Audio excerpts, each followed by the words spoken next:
Okay, looks like we are live. I'm Lisa DeSoto, the CAO, and I'll be chairing this Finance Committee meeting for Thursday, January 14th. We have an agenda that's been distributed. Has everybody had an opportunity to look at the agenda? Are there any changes required? Seeing none, I'll move that the agenda be adopted as presented. Those in favor? That's carried unanimously. And then there are two sets of minutes to approve from our last couple of Finance Committee meetings. The first is from January 7th. Has everybody had a chance to look at those minutes? Any errors or omissions? Seeing none, I'll move that the January 7th minutes be adopted as presented. Those in favor? And that's carried unanimously. And then moving to the minutes of January 12th, any errors or omissions to those? Seeing none, I will move that those minutes be adopted as presented. Those in favor? And that is carried unanimously as well. So today we're hoping to receive recommendations from the Finance Committee to bring final budgets to Council for approval for the 2021 year and the plans for 22 through 23 for operating and 21 through 25 for capital. So there are a number of areas that we had identified previously that need further discussion. I'm going to hand that over now to Therese Rogers to walk us through some of that discussion. Yeah, I'll just preface that quickly and then actually turn it over to Ms. Richardson. So we did have a couple of questions from Finance Committee that we want to circle back to. So we'll start with that, giving you that information, and then we'll walk through the discussion items that had been previously identified. And certainly if there's anything new that anyone would like to add, we can do that as well. So I will turn it over to Ms. Richardson, and then the rest of us will jump in as we reach our discussion items. Oops, that's the wrong button. There we go. So in response to a couple of the questions that I think were actually from last week when we were still speaking about operating, again, to answer those before we get into the discussion and debate today, I do just have 3 brief slides before we jump into that discussion. The first was in response to a question of yours, I believe, Mayor Boroman, about showing the franchise fee allocation, the new model compared to what we had done in 2020. So this is the same table that was included in the RFD that was discussed last week, but I've now added the 2020 column of what was initially included in our 2020 budget. So as you can see there, the approach is quite different, which is why 2020 wasn't directly comparable to 2021. We've really reopened the whole model and are looking at it quite differently. So in 2020, what we were doing at that time is the ATCO franchise fees, the 1.15 million, those historically had gone to our general municipal revenues. So those provided support within our operating budget. And the Fortis franchise fees, which for 2020 had been estimated at 1.175 million, went to the asset rehab and replacement reserve. So the two types of franchise fee were separated in terms of their use. But in response to the operating pressures that were identified the last time we did the 2-year budget cycle, so that would have been the fall of 2018, the Finance Committee, as part of its deliberations, had moved additional money from the Fortis franchise fees that would have gone to the asset rehab and replacement reserve as additional revenue support. So that's included in this 1.38. I think that's 230,000, which is why these numbers aren't exactly the same there. So that was how we had done things in 2020. One thing I do want to address is that in the context of looking at what we've done previously and what we're looking to do going forward, we really need to look at the 1.38 and the 1.21 together. So right now it looks like we're losing all of this support in our tax supported budget. But as the Finance Committee may recall, previously our transfer to operating capital was coming from taxes. So this 1.38 was staying in general municipal revenue, but then we were using tax money to pay for the operating capital. So it's really a change in approach, that the franchise fees are entirely being allocated out now going forward, but we're not relying on any tax money to do that. So those two items kind of need to be looked at together. So the net difference isn't the full 1.38, it's the 1.38 less that transfer to operating capital. So yeah, let's just pause there, Ms. Richardson, and see if there are any questions on that, because that was a major change made for the budget this time around, where now we're going to transfer all of our franchise fee allocation into capital with the small amount to support the climate change specialist position, which would still be in operating. But we are linking franchise fees to the capital plan very deliberately, and then reducing what we used to say was tax support of capital. Is that clear to everybody? Councillor Comfort?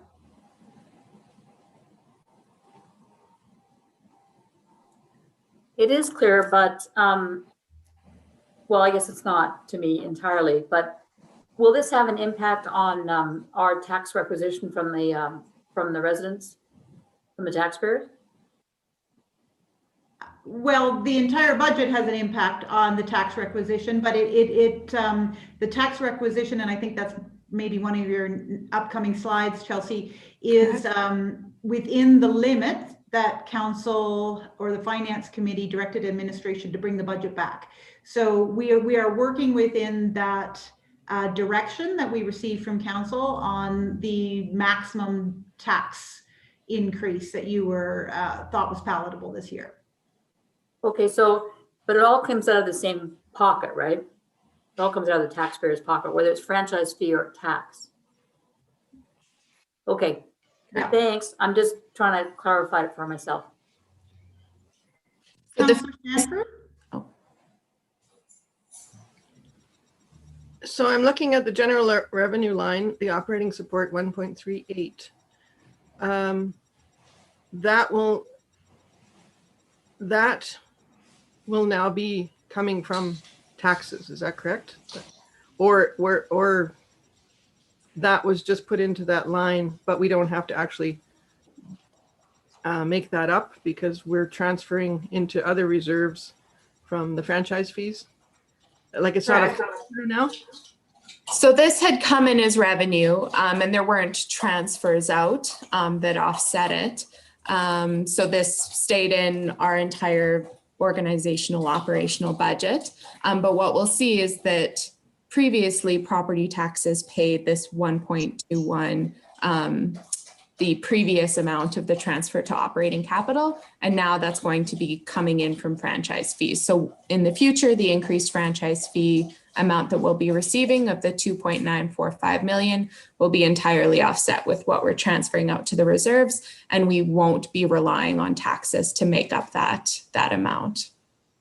Okay, so I see that amount transfer to operating capital will not be coming from the general revenue now. It'll be coming from franchise fees. Correct, and previously it came from basically taxes, our tax supported budget. Okay, yeah, that I see the offsets there, but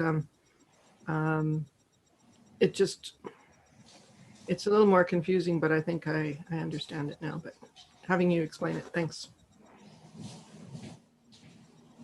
Any other questions on the franchise fee allocation? I think as we've been speaking to, like a lot of things that we do, it is a little complex, and this transition from how we've done things previously to how we're looking to do them going forward is quite different. So I'm happy to address any other questions. Councillor McCallum. Thank you. Could you remind me how we determine annually how much of these franchise fees will be going to climate action initiatives? It's a percentage, it's Correct. So it's an increasing percentage each year, starting at 5% and moving up over the next number of years to ultimately a maximum of 10%. So each year, as we continue that program, we'll be increasing that proportionally, and it's based on a percentage of the franchise fee revenue that we're estimating for that year. So currently the 147, 250 for 2021 is 5% of which ATCO or Fortis, remind me? The total. So we're no longer separating ATCO goes Right. one place, Fortis goes another. We're really just looking at the town is expecting to receive 2.45 and looking at that as a total and allocating that out based on our needs rather than separating them. Okay, so we're saying that we're going to increase that by 5% to a total of 10%. So that's just what this year and next year, and then it's maxed out. Sorry, it goes 5%, 6%, 7%, 8%, 9%. Oh, okay. All right. Perfect. Yeah. So sorry. So over a number of years. So you see the gradual increases here. I will just point out that they also increase as our franchise fees also increase over time as new accounts come online, as usage increases. There is organic growth within the franchise fees. So both the percentage increasing and also the base that it's calculated on also has gradual increases over time. Okay, perfect. Thank you so much. I just wanted to add to that this allocation for climate action initiatives was arrived at through consultation with Public Works and our sustainability coordinator. We wanted to see the amount increase over time, and we also didn't want to put in an unreasonable amount right from the start that they would not be able to use efficiently. So we've balanced the resource that we have now and what is on their plate now and how to best get the work that's on their plate now accomplished and grow that over time. So they are quite comfortable with this allocation model. Great. Thank you for that. I don't see any other questions, Ms. Richardson. Perfect. So next, I just wanted to speak to a little bit about the tax side of things. I believe you raised this, Councillor McCallum.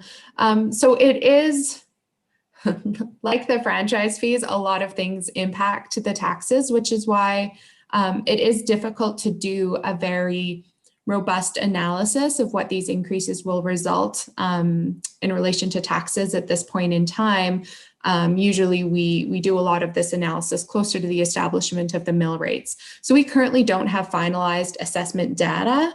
And so obviously any changes in assessment, both for an individual property and just how all properties are changing, also significantly impacts what an individual property might be looking at for an increase. So in the absence of any assessment data yet, as that's still being finalized, I've really taken a more simplistic approach to the tax analysis at this point, knowing that all that will come forward at the time of the mill rates. So the last year we have available of our comparison in relation to our competitors and neighbors is unfortunately still 2019. We usually pull the 2020 data closer to the setting of our mill rate. So this information is 2 years old, but it had been holding relatively stable for a period of time. So this presentation would have been shown prior to our mill rate setting this last time around. And at that time, we were kind of sitting in the middle when we look at our competitor and neighbor data sets. So for our competitors, which is, a number of other tourism-based communities, and I will point out a number of them are in BC. So that is a bit of a different tax regime than here in Alberta. We're slightly above the average. So this is the residential tax per dwelling. Canmore was at 1,940, and the average for our competitors was 1,763. If we look at our neighbors, which are Alberta municipalities, you can see the average is a little bit higher at 2004. And so we're sitting below that average. So both for the competitors and neighbors, we are kind of in the middle of this data set. Again, just as a reminder. If we look at, again, the municipal portion only of our taxes, I have represented what that 7.8% tax increase would be. So this is assuming no change in assessed value. And as we've spoken to before, the changes in assessed value do change this significantly. It depends on what's happening in residential versus non-residential. There are a number of factors that will still come into play. How much growth we actually receive. We do have an estimate in our budget of 400,000, but how much growth we actually have.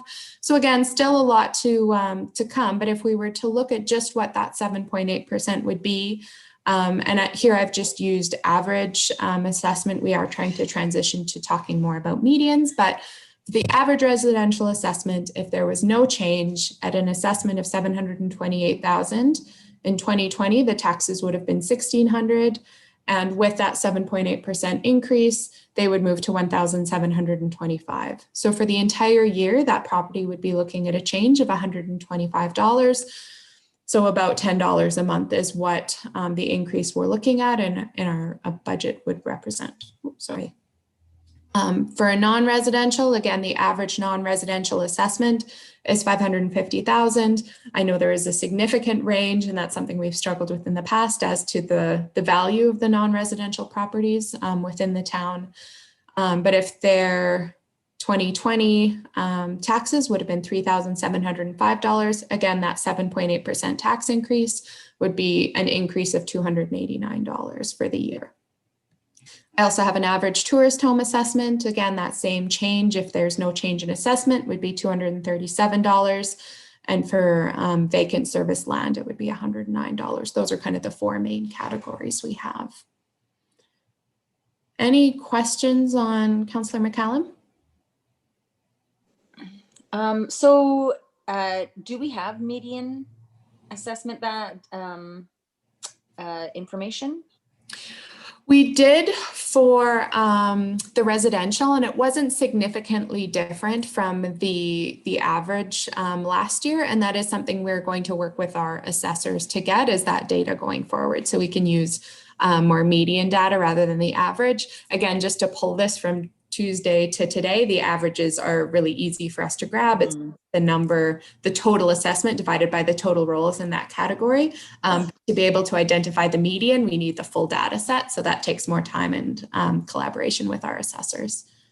And did you find the same for the non-residential assessment as well? Oh, my memory is failing me. I know we mainly focused on the residential medians last year. And as the Finance Committee may recall, we were looking at kind of two sample properties for non-residential, trying to, we showed an actual business, but as a sample of a business on Main Street, and then also a larger hotel property. So we looked at some, again, specific examples of actual properties within town, but of different business types. That was how we looked at the non-residential rather than the median. But again, for the sake of time, this was just more simple, trying to pull it from Tuesday to today. But again, at the time of setting the mill rate, we'll be doing our full robust analysis and requesting all those median values, and can actually pull some properties to look at how those changes happen over time. Yeah, unfortunately, by the time we set the mill rate, we've already set the tax rate. And so I wanted to know this before setting the tax rate. So that's kind of, I don't want to wait to the mill rate. I want to be able to understand this before setting the tax rate, but or approving the budget rather. So, but thank you.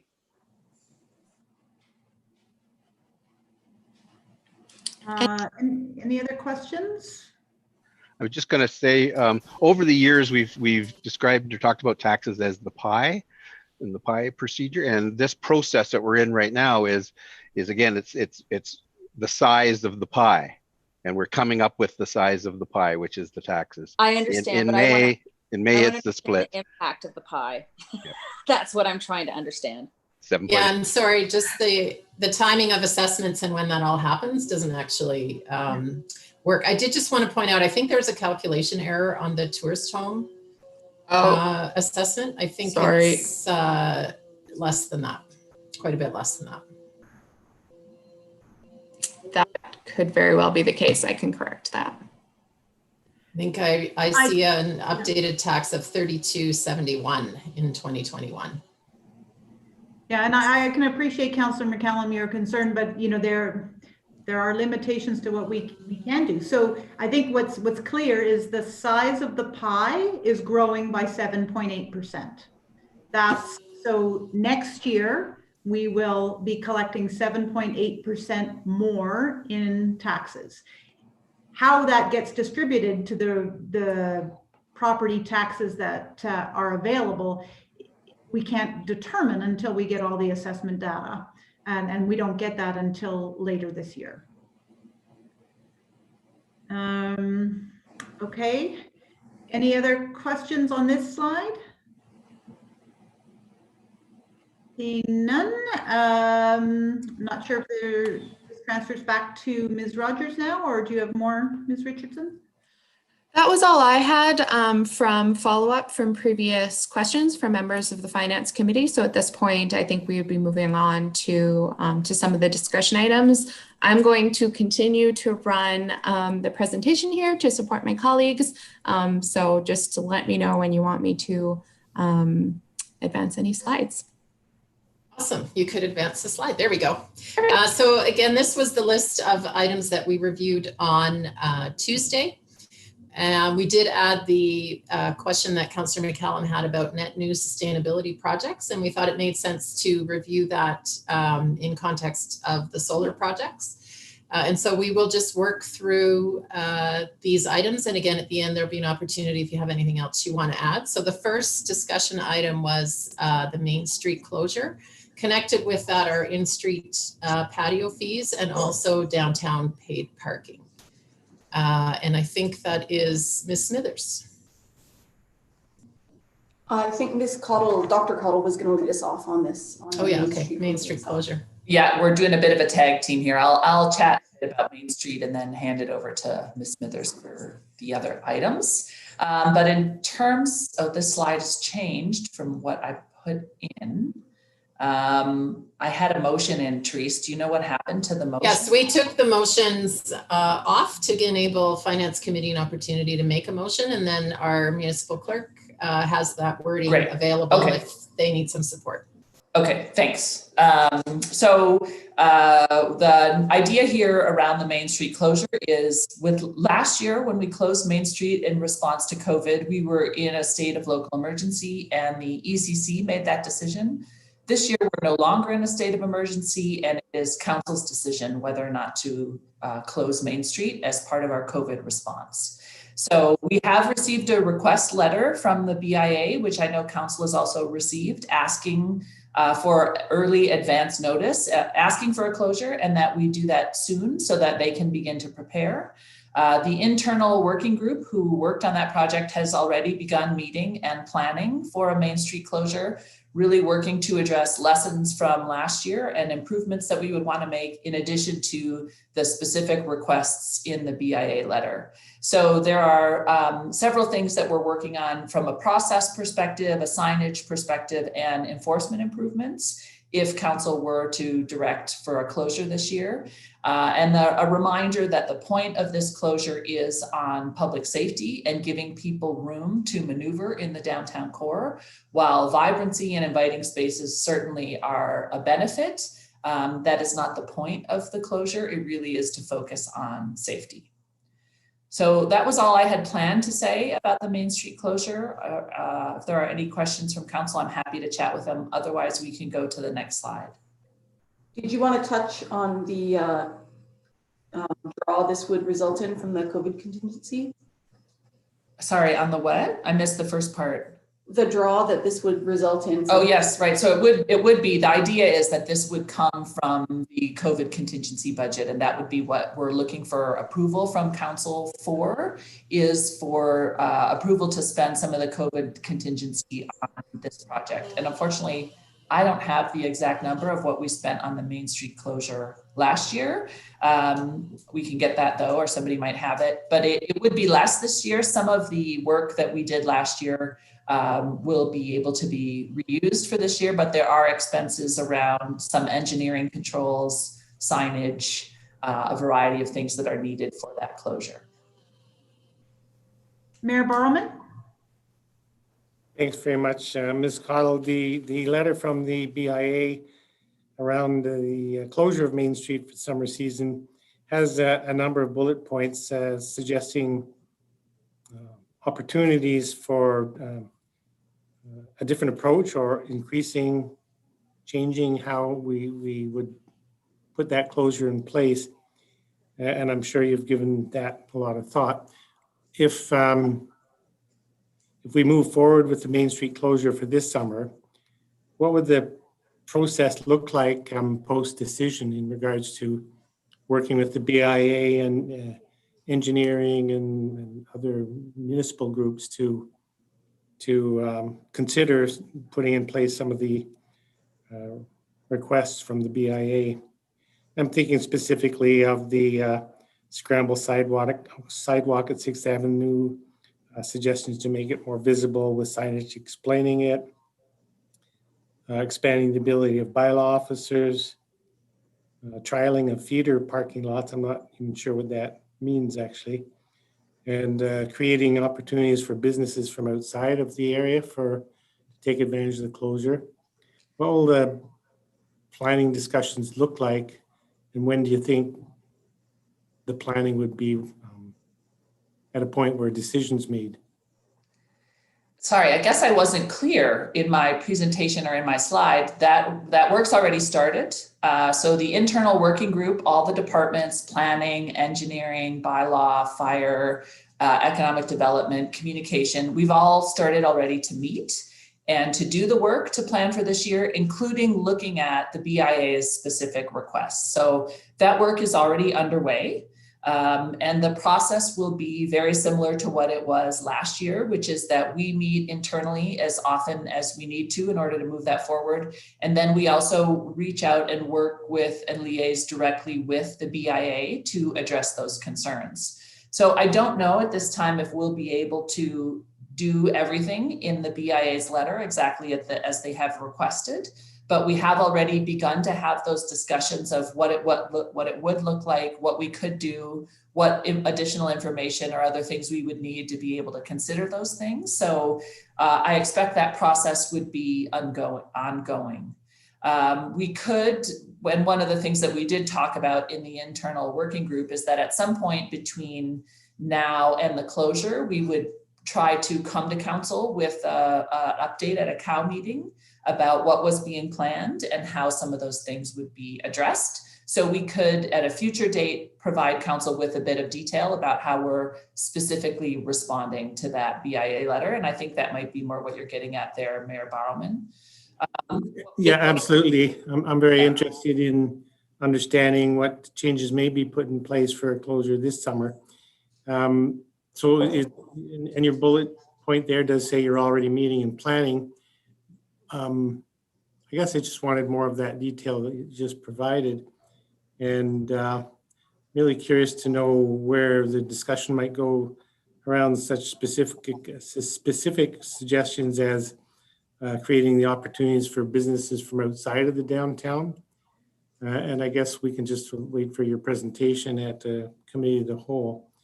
Yeah, we don't have any details on that yet, but and even before the BIA letter, town staff did a debrief after the Main Street closure last year and identified learnings and things we want to do differently. And that was definitely, and I believe council saw that, and some of the feedback we got from the survey around the downtown closure was that some businesses outside of the closure found it difficult. And I believe that's one of the reasons why the BIA is asking for this notice early, so that it does allow those businesses who aren't necessarily in the closure area to apply for permits and be thinking about what they might need to be able to participate. So I don't have specifics yet of what that looks like, except to say the town has flagged that and the BIA has flagged that. And so we are working on what that will look like and can happy to provide council an update. Great. And with the decisions that are asked today of the finance committee, and then soon the same decisions to be asked of council, the work that might fall out of these discussions would be already included in the budget? It's part of the COVID contingency budget. So that's where it would be included. It's not in the operating, it's in that particular contingency. Okay, thanks very much. Yep. Councillor Comfort?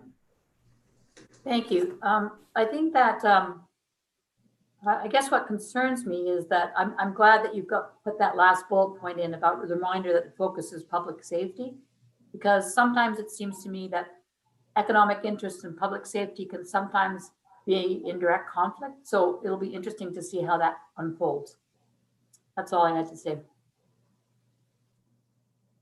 Okay, any other comments or questions for Ms. Cottle? I do believe we are looking for a motion from the Finance Committee in support of this, but there are some discussion items linked to paid parking and in-street patios. So we wanted to give you all of that information to start and then maybe circle back to some of your decision points on that.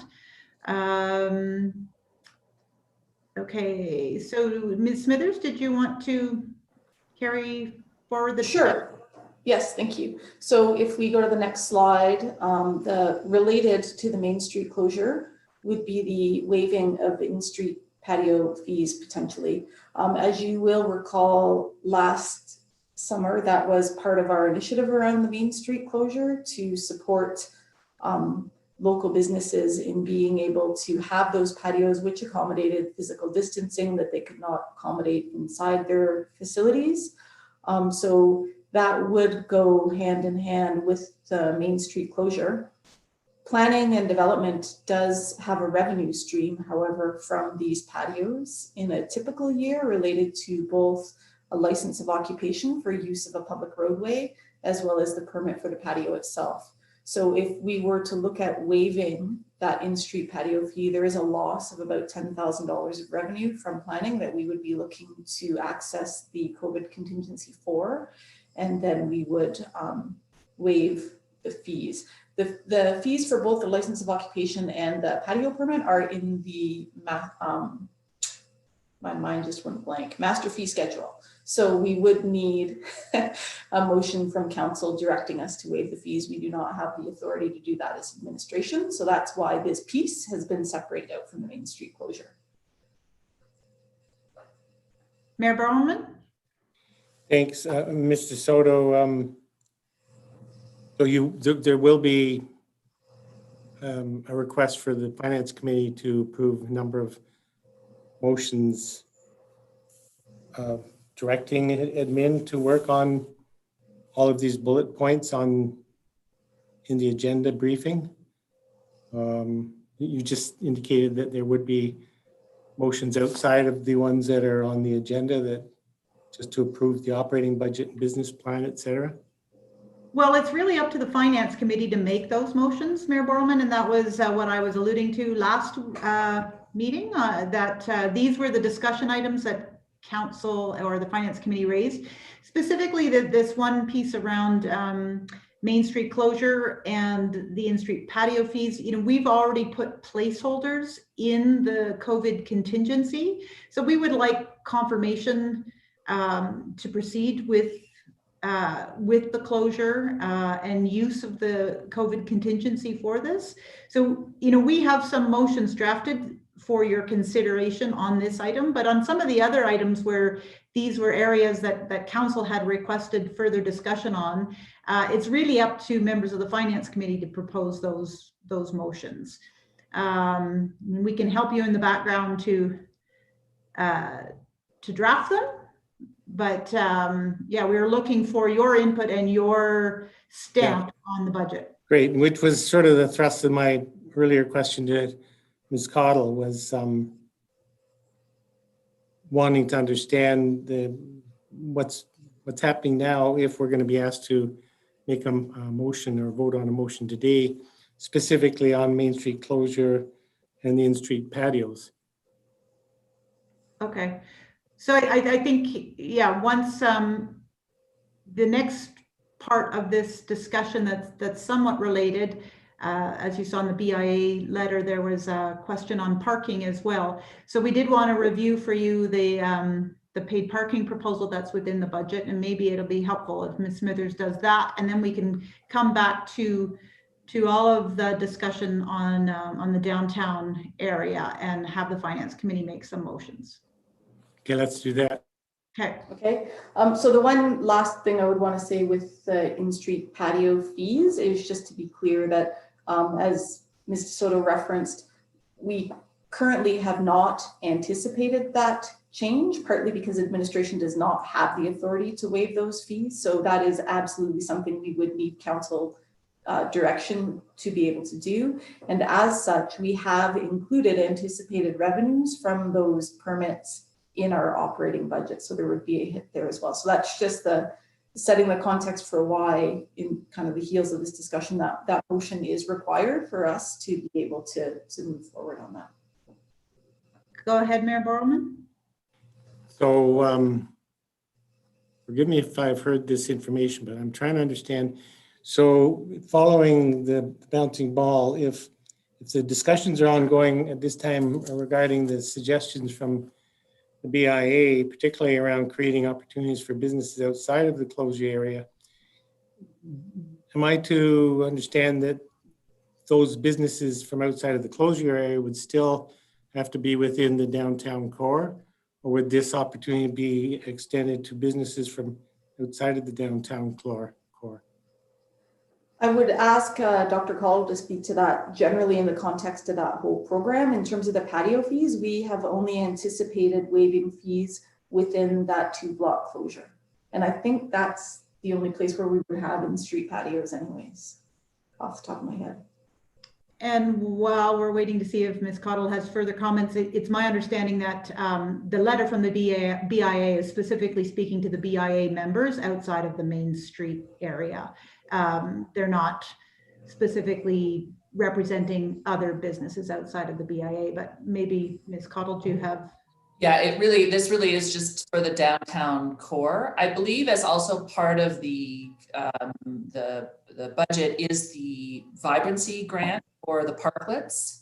And so one of the things that we did hear from within the downtown core, but outside of the closure, was a frustration with their inability to participate in the program. So one restaurant in particular, for example, and how and where we put things in the roadway versus in parking lots. There was one restaurant who wanted to set up a patio, but because of the zoning, needed a development permit.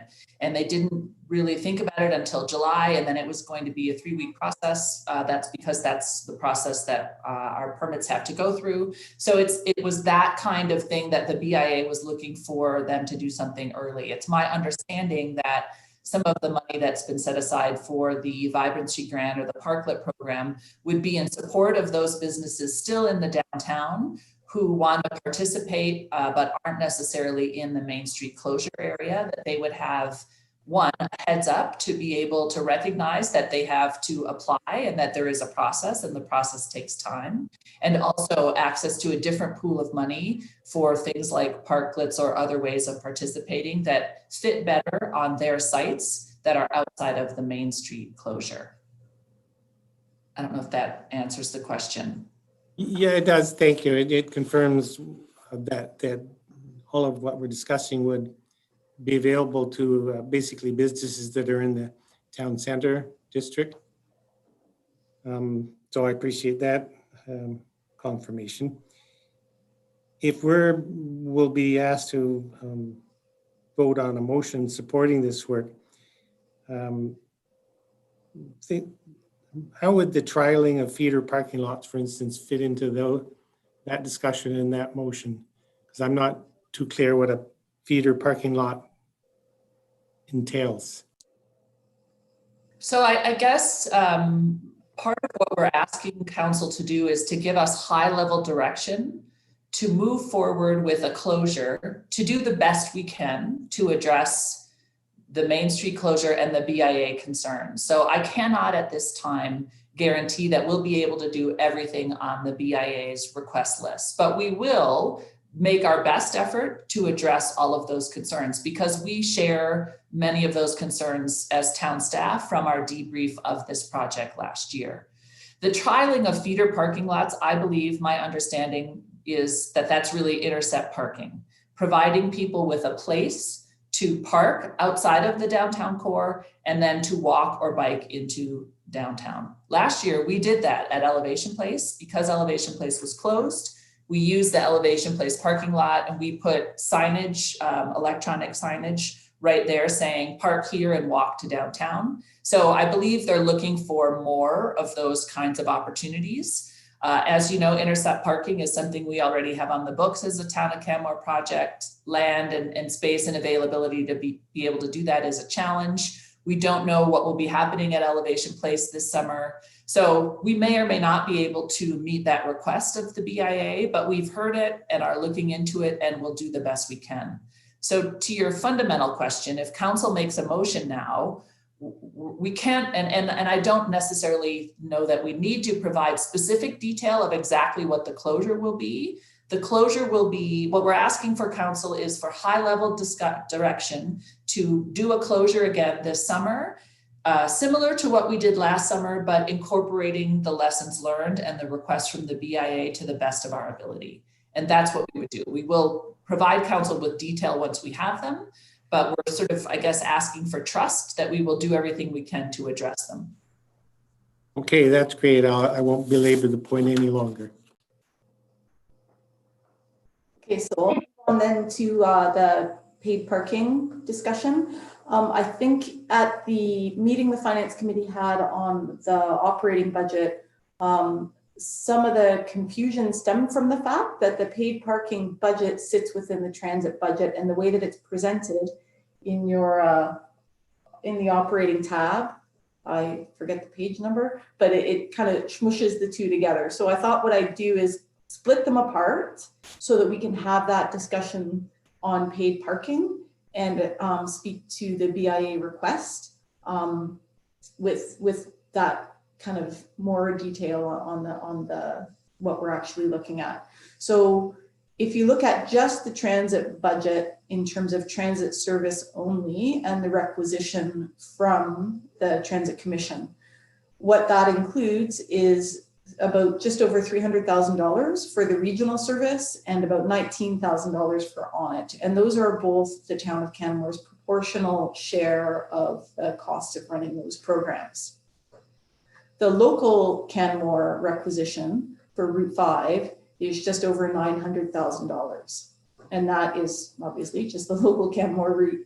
That does include an assumption that there would be fare-free transit for the local service. As I've mentioned at that operating discussion, because council had previously made the decision that there would be fare-free transit funded through paid parking revenues, the Transit Commission rightly made the assumption that we would be doing fare-free transit in 2021 and built that into the requisition. So of that $900,000, about $64,000 of that would have been fare box revenue had we not been providing fare-free transit that was baked into their total requisition.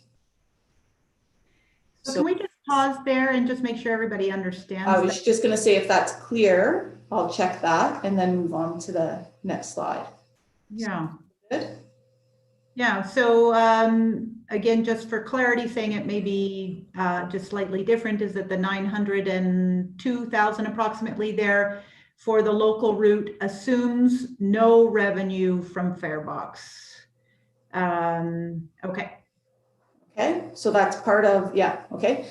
So then if we just look at paid parking, what we've estimated for paid parking in 2021 is a revenue stream of about $150,000. You'll notice that that jumps significantly for 2022 and 2023, because what we've tried to do is be conservative in this revenue estimate for 2021. So we have built into that an assumption that we will have reduced visitation because of the pandemic, so reduced demand for parking, and also potentially a reduced number of parking spots, because if we go with the Main Street closure, we've lost 2 blocks of double-sided, well, there'd be parking stuff in there, but we have lost some parking on Main Street as well if we go with that Main Street closure. So that accounts for that decrease in estimated revenue for 2021 compared to 2022 and 2023.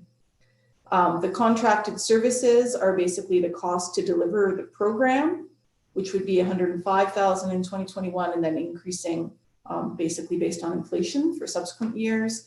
And then the service fees, as we talked about in the meeting last week, are basically bank fees that are estimated to be around $26,000 for each of those 3 years.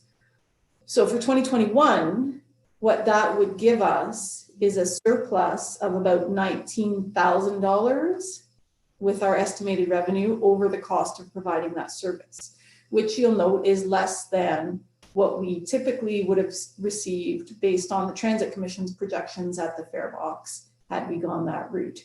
My understanding from Mr. Asarte is that that is not an uncommon situation for our actual fare box revenues to be less than what has been estimated by the Commission. And in past years, that difference has been covered by a reserve. What I'm not clear on, I'm sorry I did not get an answer back in time for this meeting, is whether that reserve is a town reserve or a Transit Commission reserve. However, much like the franchise fee discussion, the transit reserve and operating is in part funded by the town's contribution. So there's a bit of a kind of flow through there as well. So that's where paid parking is at. With an what's in our budget now as proposed is an estimated $19,000 contribution to fare-free transit. So if we went with a discussion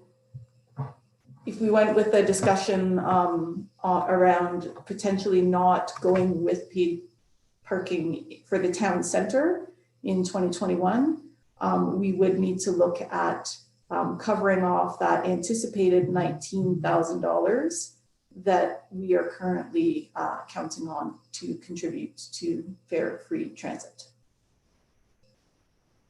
And then the last slide, and then I'll kind of open it up for questions. I just wanted to put it back together. So because this is what was included in the budget book, so show to help you guys kind of follow the breadcrumbs on that discussion. So the revenues, the $150,000 in revenues projected in the 2021 budget is that paid parking revenue estimate. For expenditures, the $26,000 is again related to paid parking. Contracted services is about $1.223 million from the transit requisition and $105,000 from paid parking. And then that net surplus and deficit is just the expenditures for both the Transit Commission and paid parking and backing out the paid parking revenues. So I do apologize for the confusion and the way that it was presented in the budget book. I think trying to put paid parking and transit both under a transit budget was the source of some of that. So certainly we'll look to kind of minimize that, make it a little clearer going forward. But that's where we're at. So if council wanted to move forward on the BIA request of not implementing paid parking in 2021 due to COVID, there would be an additional budget amount we would need to find of $19,000. And just for clarity, this last slide is in relation to page 39 in your budget book. If you're yes, thank you for that. Yeah, and thank you for that, Ms. Smithers. I think there was some confusion as to paid parking and the revenue and how it was included in the budget. And I know that there has been some confusion of what it means to have paid parking pay for free transit. So the intent, as we've discussed many times before, but not recently, is that what the paid parking revenue is intended to do is just offset the fare box revenue, not offset the full requisition for local transit. I think that's a key element to understand both for the Finance Committee and for the public.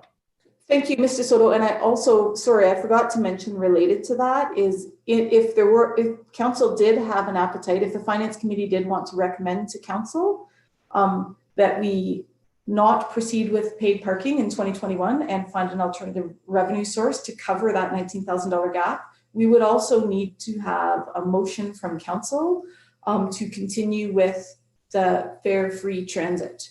Because right now in the council motion that we're working with, they are coupled together, that council continue with fare-free transit funded through paid parking. If we agree not to have paid parking, I think for transparency's sake, we need to split those two recommendations. So there's a bit of a nuance there, because the direction from council is to proceed with paid parking. The direction that we're currently working with as administration is proceeding with paid parking in 2021, because that's what we have council direction to do. And it is tied with intercept parking as part of council's strategic priorities. And we also have direction from council to implement fare-free transit funded through paid parking revenues. So we would need new direction from council if there was an appetite to go that way. Mayor Borman? Sorry, what page did you reference in the binder? Page 39, On tab 4. tab Page- 4. Oh, okay. So we would need to discuss the request from the Downtown Business Association before voting on or before considering a motion to change direction regarding paid parking implementation this year. And is that, are you wanting, will that discussion happen today or at council meetings? Well, what we want you to be clear is that this is what's in the budget book. So we do have paid parking revenue. We have been following council's strategic priorities and direction, which was to proceed with paid parking. And that's what's in the budget, and that's what Ms. Smithers just walked you through. Unless we receive alternative direction, we are proceeding with paid parking. So yes, we would prefer to have that discussion today to know whether or not to include it in the budget that we bring council back in February for approval, or to pull it out. Okay, well, I'd prefer to have that discussion today and make a decision then today. Yeah, so maybe we can have a general discussion about this transit budget and the ins and outs, and if there are any other questions for Ms. Smithers on how we're working through either paid parking or the fare-free transit approach. Is it clear how that bouncing ball is followed? Yes, Councillor Sanford?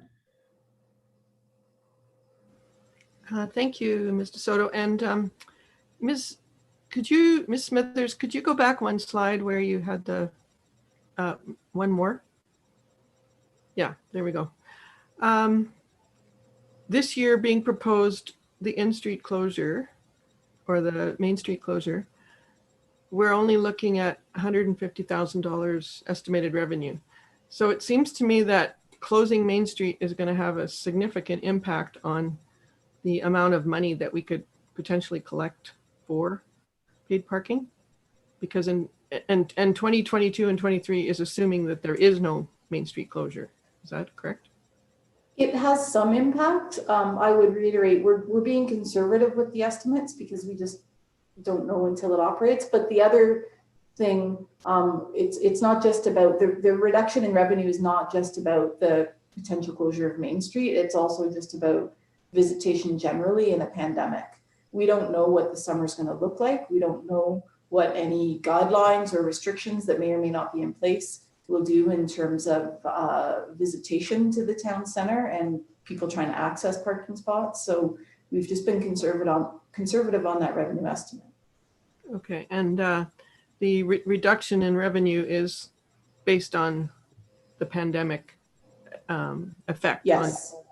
on our economy. Yes.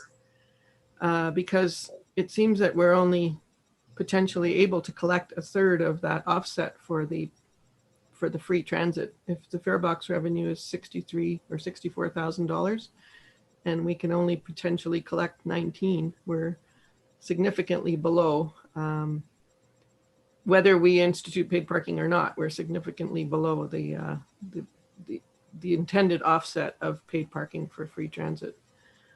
Correct. But this is just an estimate and this is the budget, so we're not quite sure. I guess we have to still plan to fund that free transit portion that doesn't look like we can collect through this budgeted allocation. So you would have an alternative. I mean, the finance committee could make a recommendation to council to say we're not going to do fare-free transit, and then work on trying to achieve that 64,000 in fare box revenue. Evidence and past behaviors would show, though, that we would not be able to achieve that 63 for a number of reasons. So we would still be tapping into an alternative source to top up the difference. But I think you also mentioned that in 2022, the significant increase could be attributed to having more of the Main Street parking available to use for paid parking. To the pandemic not being around as well. Right. Okay. So seeing that lift in visitation overall. Okay. Thank you. Thank you for the explanation. Mayor Borelman? You're muted, Mayor Borelman. Sorry, I would just ask that Councillor Mara speak to the letter from the BIA that sent January 4th requesting that we reconsider the paid parking program this year. I certainly can. Can you hear me? Yes, we can. Yeah, okay. The thought process behind it was that paid parking might deter actual visitation for people coming down and parking, and including the not only visitation, but from outside the community, but for our locals, that we're trying to encourage shop local and bring them down. And they thought of it as a deterrent. So the concern is that people won't come to downtown Canmore because they may have to pay to park. Yes.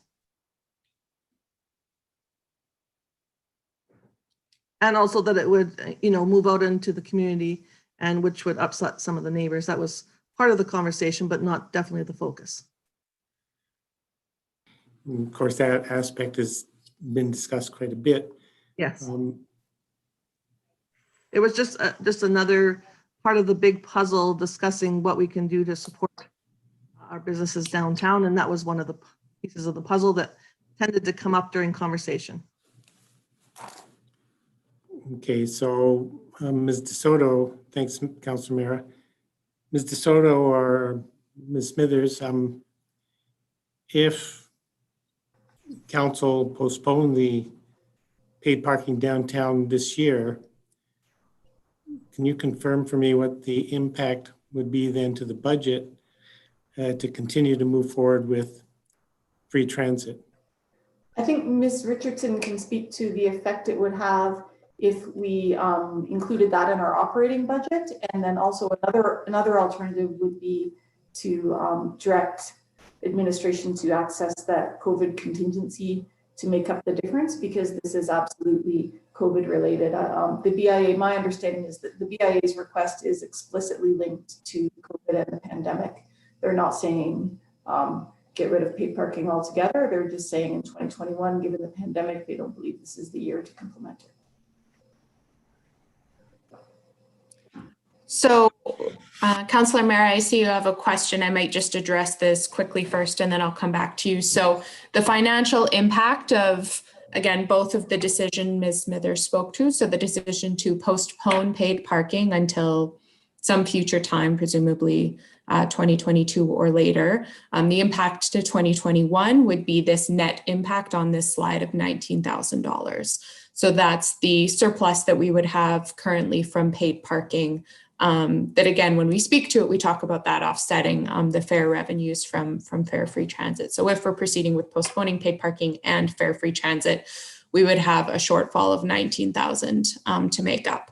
So there are two main options that we've been considering internally, again, in anticipation of this discussion. The first is that as we are currently at a 7.8% tax increase, and this amount is relatively small in the context of our budget as a whole, we can absorb this within our tax supported budget. So we could tax for that $19,000 and it would bring our tax increase to closer to 7.9%. Instead of 7.8%, we would still be under the 8% direction we received from council. The other alternative, as Ms. Smithers spoke to, is because we're directly looking at postponing it in response to the current pandemic situation. There could also be some logic to including this in the COVID contingency, that this $19,000 is not currently included in the $600,000 estimate we have for that whole bucket for the COVID contingency. So there's two alternatives the Finance Committee could consider there. So can I just confirm? Yes, go ahead, It's Mayor not, Laurel. yeah, it's not computing to me. So if there was no paid parking this year, the net impact to continue to move forward with free transit, the net cost that we'd have to make up is 19,000. Correct. Okay. Okay, Councillor Comfort, did you have a question? Yes, thank you. Can you remind me what the fee would be for people to park? Ms. Smithers, could you help me out? I don't have those numbers. Yeah, I'm just gonna grab the report. There was a variety of fees depending Yeah, on. your That's parking. why I'm grabbing the report. It's recommended at $1 per hour, up to a $4 maximum, with the exception of Main Street on part of 7th Avenue, where it would be $1.50 per hour for up to $6 maximum. And then there was also some discussion, I've just got the report and not the actual decision, but I think there was some discussion around like a grace period at the beginning in certain areas. I don't want to speak to where those are. So $1 to $1.50. I just, that idea that that's a deterrent to people coming downtown. I think locally it might be, but I don't think for visitors it is. So I just wanted to refresh my memory because I couldn't recall how that discussion went. And we could recover this 19,000 in another way. Like we could take something out of the budget. We've got other items coming up for discussion. So there's that possibility as well, is there not? Yes, Yes. Okay. Of course. Thank you. Councillor Merriman? I just previously wanted to confirm that the request was definitely pandemic related for the parking to be delayed. Councillor McCallum? Thank you. So I guess it would be interesting to rediscuss or refresh our memories as to what parking capacity was in our downtown core this past summer. And I guess I do recollect that the Main Street parking really only made up 10% of our total parking inventory in the downtown. And then that was more than made up by the overflow parking that we had provided at Elevation Place, which is open to people, pandemic or not, to use, quite frankly. I'm just wondering, do we have any idea as to what's occurring or what has occurred in other communities with regards to the pandemic and paid parking? I can imagine in the city of Calgary, which is a completely different community, that their paid parking in downtown Calgary is pretty much gutted. But there are other towns like ours in Western Canada that have paid parking as part of their budgets. And I'm wondering if there's been any look as to what they did do last summer or what they're doing. It's my recollection that when Mr. Asarte presented to council, that we realized that our parking was completely overutilized and that maybe last summer would have been a good time to implement some sort of paid parking program. But I'm looking for some confirmation. And the other thing I was looking for confirmation is that paid parking in general, philosophically, is it like if in a pandemic year, it's expected that people won't come downtown because they have to pay to park, then that would be the same in a non-pandemic year, I would think. So I guess I'm just trying to reconcile all of these arguments in my mind, and I'm looking for a bit of data and evidence to help me make a better decision. No, those are good questions. I would say in November of last year, we presented, it was a request for decision related to looking at an implementation plan for high demand parking areas outside of the town center, as well as direction on proceeding in 2021 with the town center. And there was information in that report related to occupancy of and basically parking utilization rates. It compared 2020, I think there was a 3-day study that we had done this past summer that we compared those rates to 2016. We did not see a significant drop in parking utilization rates in the downtown for 2020. And notably, the off-streets parking occupancy on a typical weekday was actually higher than what we've seen in 2016. So the demand is still there. And I will say we don't know how other smaller municipalities are handling their parking management if they have paid parking given the pandemic. We can certainly follow up on that. But I think one of the things that is a bit of a differentiating factor for Canmore is that we're introducing it as a new program. It's not something that's been ongoing and people are used to it. It's something that we're launching. And I think what we're hearing from the BIA is that 2021, in their view, is a very challenging time to launch a paid parking program, given some of the stressors that the retailers in that area are already feeling. Yeah. And that's what they're saying. It's not no, just not now. So I do think that does differentiate Canmore somewhat. If it were an ongoing program that we'd had in place for a few years, I'd be inclined to say it's part of how we operate, and we rely on those revenues to fund other important features in the community. But given that it would be the first year of it, I think that I have some sympathy where is coming from. And I think in terms of longer term buy-in and support for the program and what we're trying to achieve strategically, it gives me some pause for thought on it as well. Oh, and I'm not arguing that. I guess I'm just looking for some more. I don't want to make decisions out of fear. I want to make decisions out of information. And that's why I was asking the question.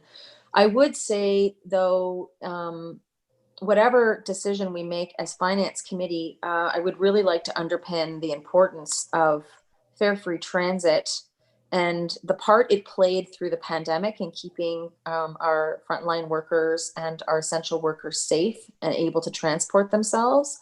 The measure of affordability and transportation that it provides people already in our community, and the measure of affordability it actually provides for workforce that work in the downtown core as well, for them to be able to and fro from work. And I would also point out that out of all of the routes through Rome, the Canmore local service is the one that has recovered the most in terms of ridership from pre-pandemic numbers.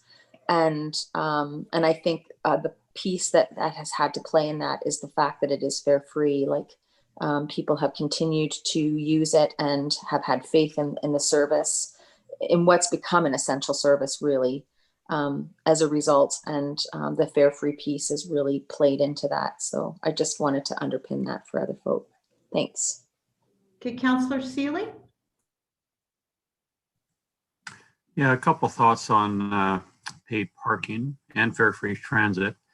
I think we need to move forward at some point with paid parking. And Can I just interrupt, Mr. Soto? Yeah. It feels like we're moving into a debate here rather than questions. Okay, I'll just keep it to observations then. So paid parking is a reasonable amount, and Councillor McCallum suggested that Calgary's paid parking might have been impacted by it. I think the amount Calgary charges would move into some of that impact, and the reasonable amount is good. Fare-free transit should be encouraged, and people could find their way downtown with fare-free transit. And locals, they'd be able to work their way around the paid parking. So those are my observations just for conversation at this point. Okay, thank you, Councillor Seeley, and Mayor Barman, thank you for that observation and moving into debate. I agree. I think some of these discussion items overlap. So maybe I'll just ask if there are any more clarifying questions for Ms. Smithers on sort of the ins and outs of the revenues and costs of paid parking and fare-free transit. And if, so Councillor McCallum, you have another question? You know me, I'm all the questions. I guess, and this is sort of related. Do we know that from our visitation, or was there any anecdotal? Actually, this is a great question for Councillor Mera. Anecdotally, in your discussions through the BIA, was there any? Has there been any inference as to where the majority or how the majority of our visitation came last summer? Was it through overnight trips or day trips? There's no official numbers, but I would say the general conversation was day trips. Okay, because of course, day trippers have the largest impact on both our community and our parking stock. And that's why I was curious of that question. Thank you. Councillor Sanford, did you have a question? Okay, I'm still a bit unclear as to where the other, if we're going to proceed with free transit, and we're only expecting a $19,000 revenue from paid parking, how are we funding the other 2/3 of free transit if we're not expected to recover this through paid parking? So just to be clear, that is in your budget binder on page 39, and it makes up part of your taxes. So it's tax funded. Okay, so it's incorporated in the requisition and it's tax funded. Correct. And this 19,000 would just be an offset to this number that we have here, the total number. Correct. Correct. But we're still taxing for the full amount, and then this offset, how does this offset work into that? That offset is already included in there. So if you look at page 39 of tab 4 of your budget binder, the full revenue of 150,000 is shown. And the roll-up numbers that you see below for contracted services. So in that net deficit of 1.204380, that reflects a $19,000 surplus in the cost to deliver paid parking. Okay, all right. So I see it broken out here, and that's Right. what is reflected in the budget binder. Okay. So if we removed paid parking, the revised page 39 would have 0 revenue. It would have no $26,000 for admin and general services, and that 1.328 contracted service number would go down by $105,000, and the net surplus deficit would increase by 19,000. Chelsea, if you can go back one more slide, please. It would be, yeah, this requisition would be in and out, right? It would show no revenues. This requisition is the expenditure, and that would be the total request. That's right. Right. So this reflects the $19,000. That would be the total requisition, but it's not offset by any revenue, which you showed on the next slide. The 19. Correct. Right. Yeah. All right. Thank you.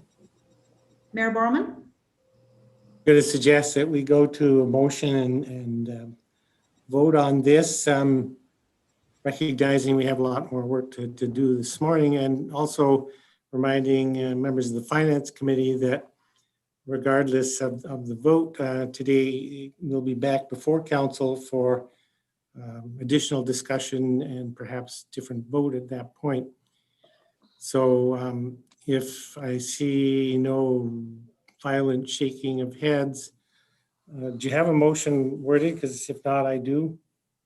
Well, you can put your motion forward, Mayor Borman. We do have one to propose, but we can also go with your motion. I'll start with this and see where it goes. So I'd move that Finance Committee approve delaying the implementation of paid parking until post-COVID and continue to fund fare-free transit within the budget. And if that captures the correct direction for admin, then I'll speak to that motion. I'm a solid and very strong supporter, proponent of free transit. I think that's really critical to the work we're doing in a number of aspects of running the community. But I also understand and empathize with the businesses downtown that have been through a really challenging year. And we know that some businesses have not made it through the COVID year. I think we can easily anticipate that the businesses that are still operating, particularly in the downtown core, are seeing reduced profit lines. And if I was a business downtown, I would be concerned about eliminating any uncertainty about being able to get through another COVID summer. So this isn't so much about the availability of parking and how it would affect that. It's about whether or not some percentage of potential customers may decide not to come downtown because of the parking fees. That would be likely a small percentage, but it's still a percentage and would have an impact perhaps on bottom line for businesses operating downtown. So just to summarize, I would support postponing the implementation of paid parking while supporting the implementation now of, or continuing the free transit. Okay, so would you just repeat your motion, Mayor Borman, just so everybody's clear with that? And I'm wondering if you said to include fare free transit within the budget. So can I just an alternative wording of within the tax supported budget, so it's clear that that fare free transit is being supplemented by taxes? So just modifying that friendly amendment.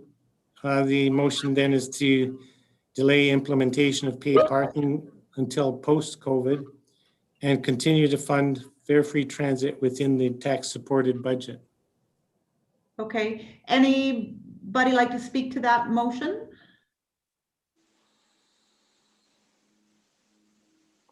Councillor Sanford?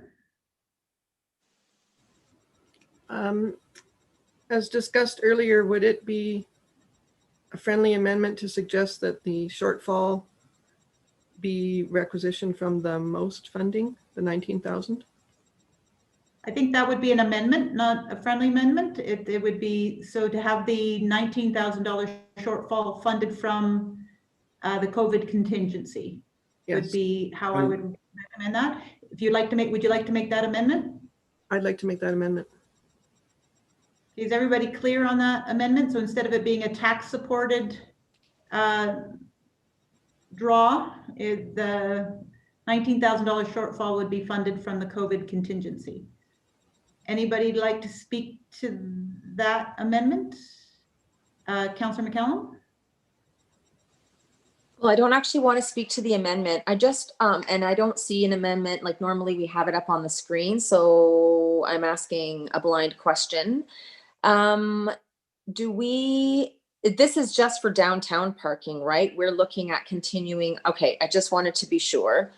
No, I don't need to speak to Councillor Sanford's amendment. Thank you. Okay. Ms. Hyde, is there any way to show the motion? Do you have the motion? Yes, absolutely. 1 second. Okay. And then Councillor Comfort, did you want to speak to the amendment? We can't hear you, Councillor Comfort. You are unmuted, at least.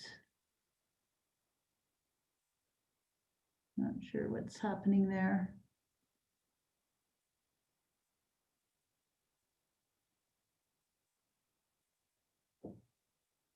Do you want to try again?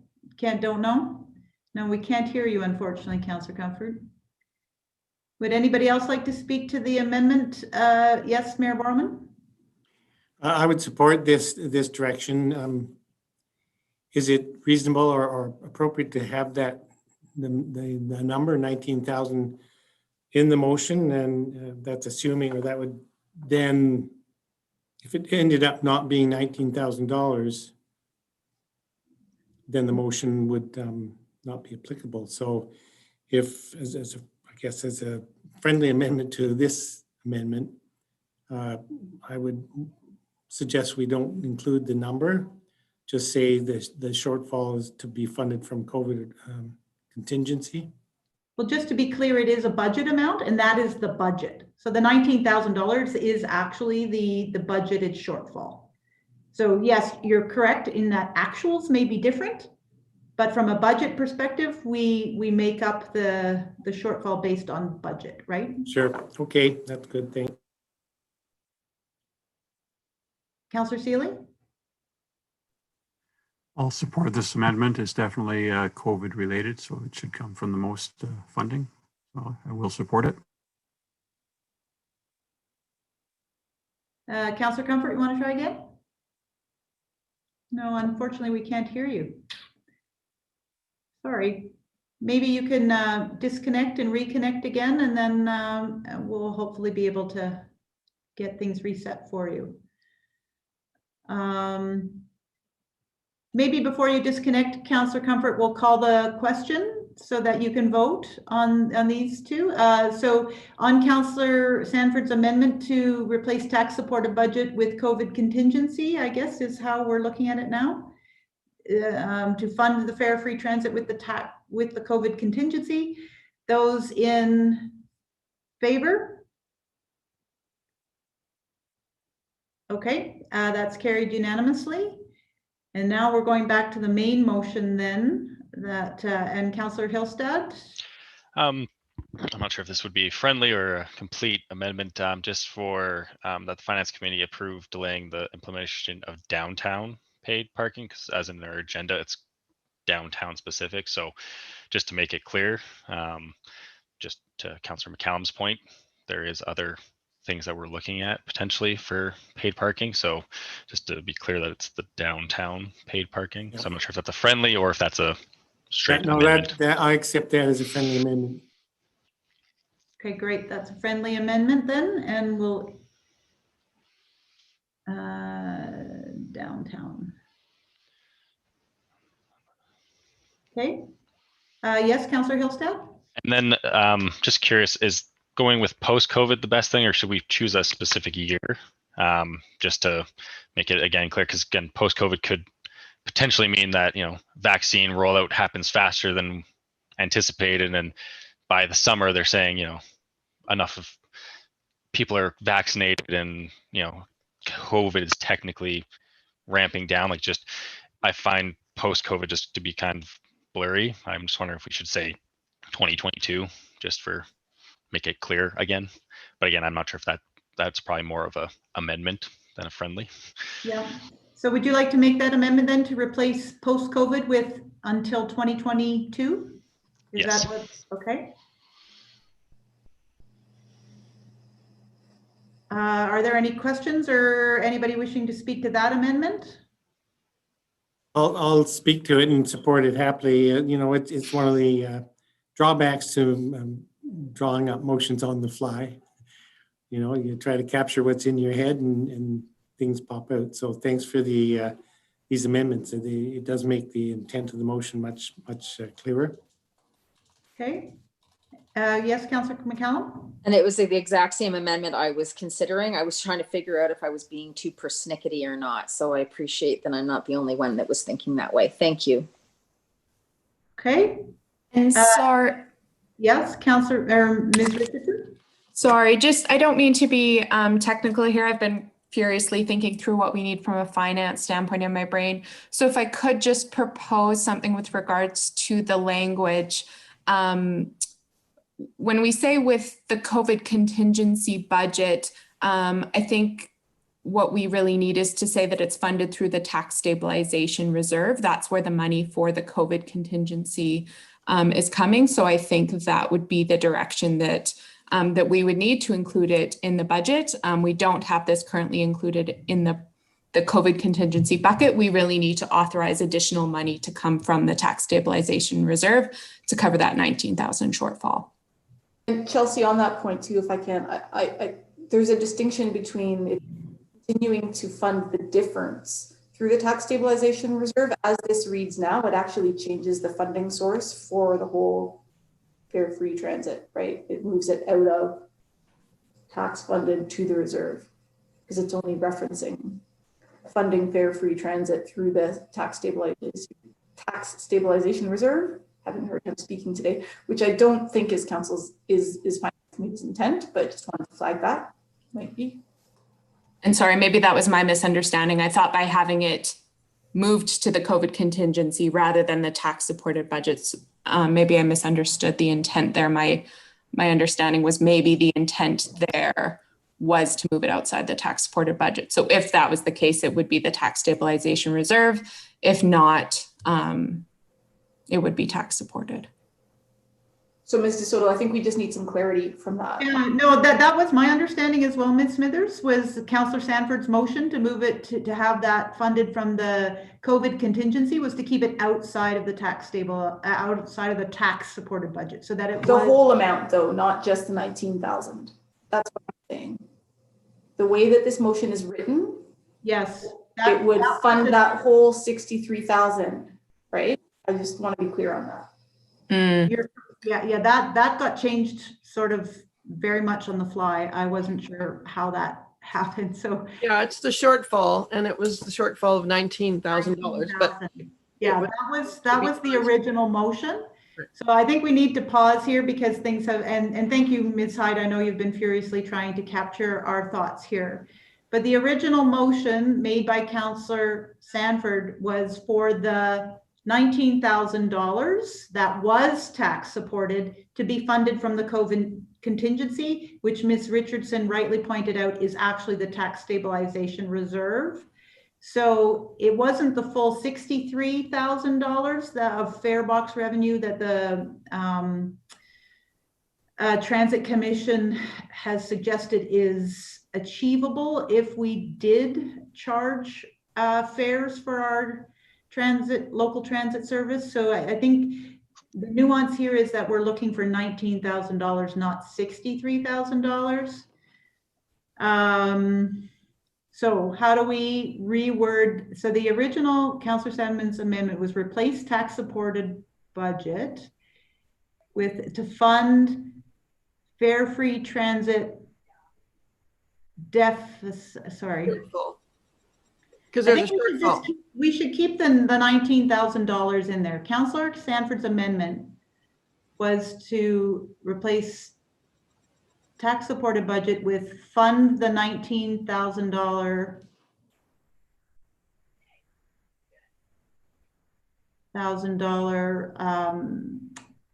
surplus from paid parking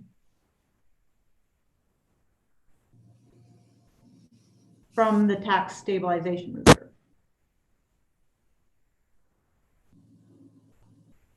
And Mr. Irwin, if it helps, Ms. DeSoto, technically we would be, if I understand it correctly, we would be removing paid parking from the 2021 budget, which would happen, and then we would be bringing in or drawing $19,000 from tax stabilization and bringing it into the local transit budget as a revenue.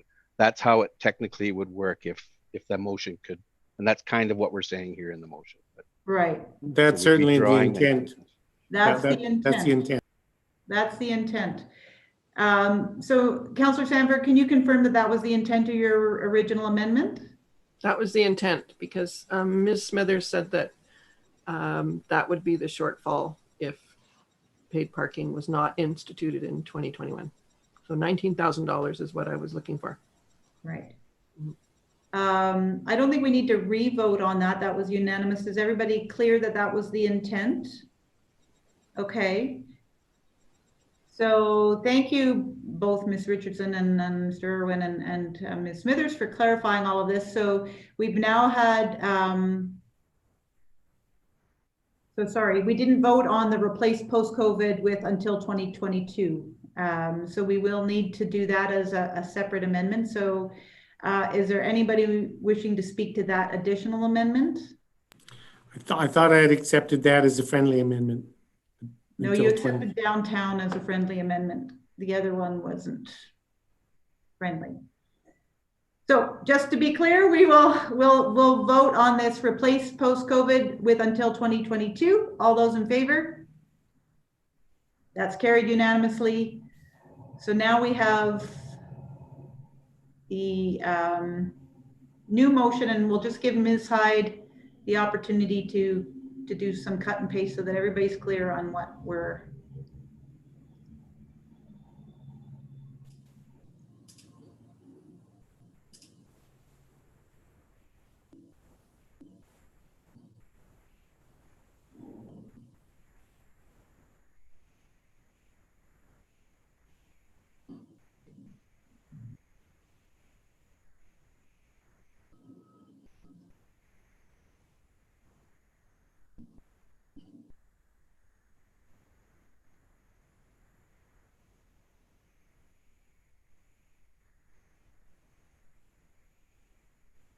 Okay, so that the Finance Committee approved delaying the implementation of downtown paid parking until 2022 and to fund the $19,000 surplus from paid parking from the tax stabilization reserve.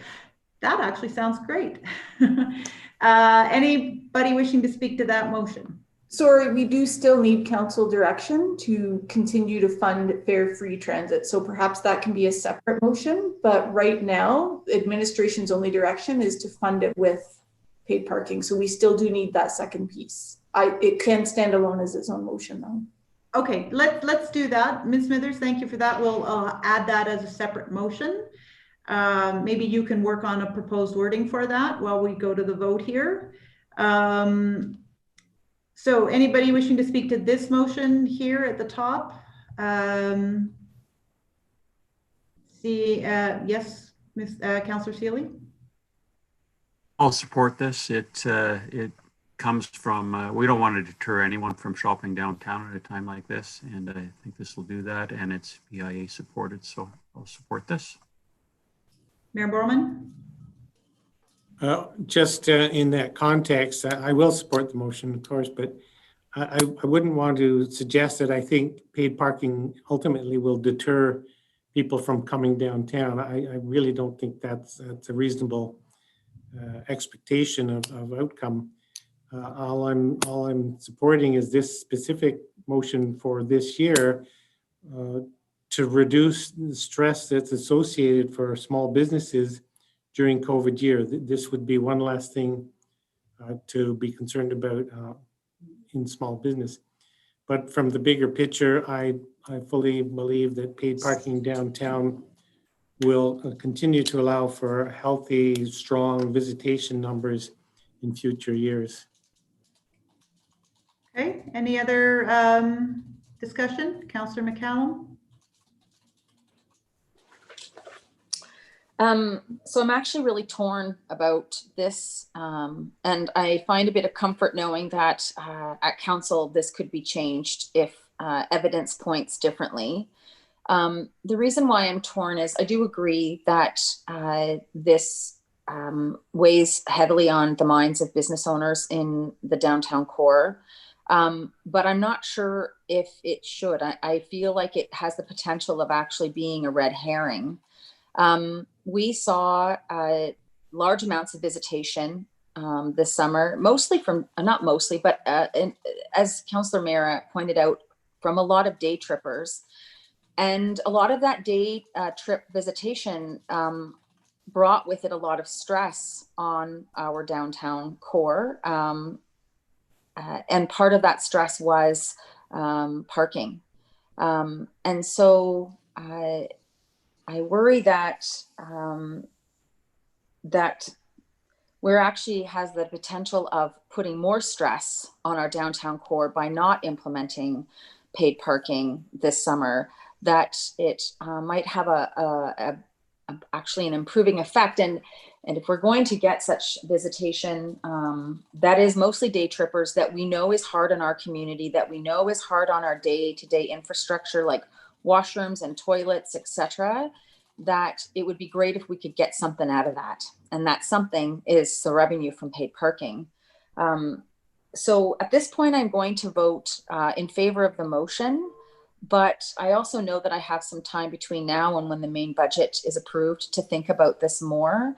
I think that I will be taking a look at, asking more questions around visitation and listening to not only business owners downtown, but people who spend a lot of time downtown to understand what the impact on those day trippers were to them. I had people from out of town that came this summer, and I'd asked them actually several times if having to pay for parking would have been a deterrent for them from coming downtown. And they said, actually, not at all, not at the rates that we were proposing, considering that, if I go to a night class in downtown Calgary in the evening, an hour of parking is $4 per hour. So at this point, I will support this motion, but I know that between now and when we approve the main budget as council, that I have the ability to bring this forward and to perhaps change the minds of my colleagues. We'll see. Any other discussion? Okay, seeing none, I'll move the main motion. Those in favor? Opposed? That's carried unanimously. And just to be clear for the record, the main motion, you weren't actually moving this motion. You were just calling the vote. Calling the vote. Right. Okay, yes. So the Ms. Hyde is putting up the next motion that Ms. Smithers was referring to, and it was just around getting clear that we are continuing local Route 5 fare-free transit. Direct administration to continue local Route 5 fare-free. If I could just Sorry, interrupt. just editing Sorry, it. there's frantic editing going on in the background as I'm typing. So maybe just say it out in words. Yeah, I'll read it while you're, sorry about that, Cheryl. That's okay. What we have so far for Finance Committee's consideration is a motion that council approve local Route 5 fare-free transit to be included in the overall Town of Canmore operating budget. You're not actually directing administration to do it because it's the Transit Commission that does it. So it's the Finance Committee approving local Route 5 fare-free transit. Sorry, can you go again? The recommendation from Finance Committee is that council approve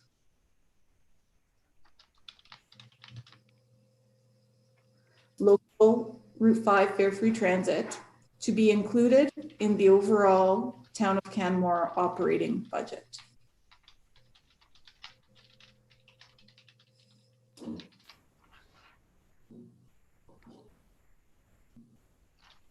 So the intent of this motion was to decouple the paid parking revenue and the fare-free transit delivery, because all your motions in the past were that one was linked to the other.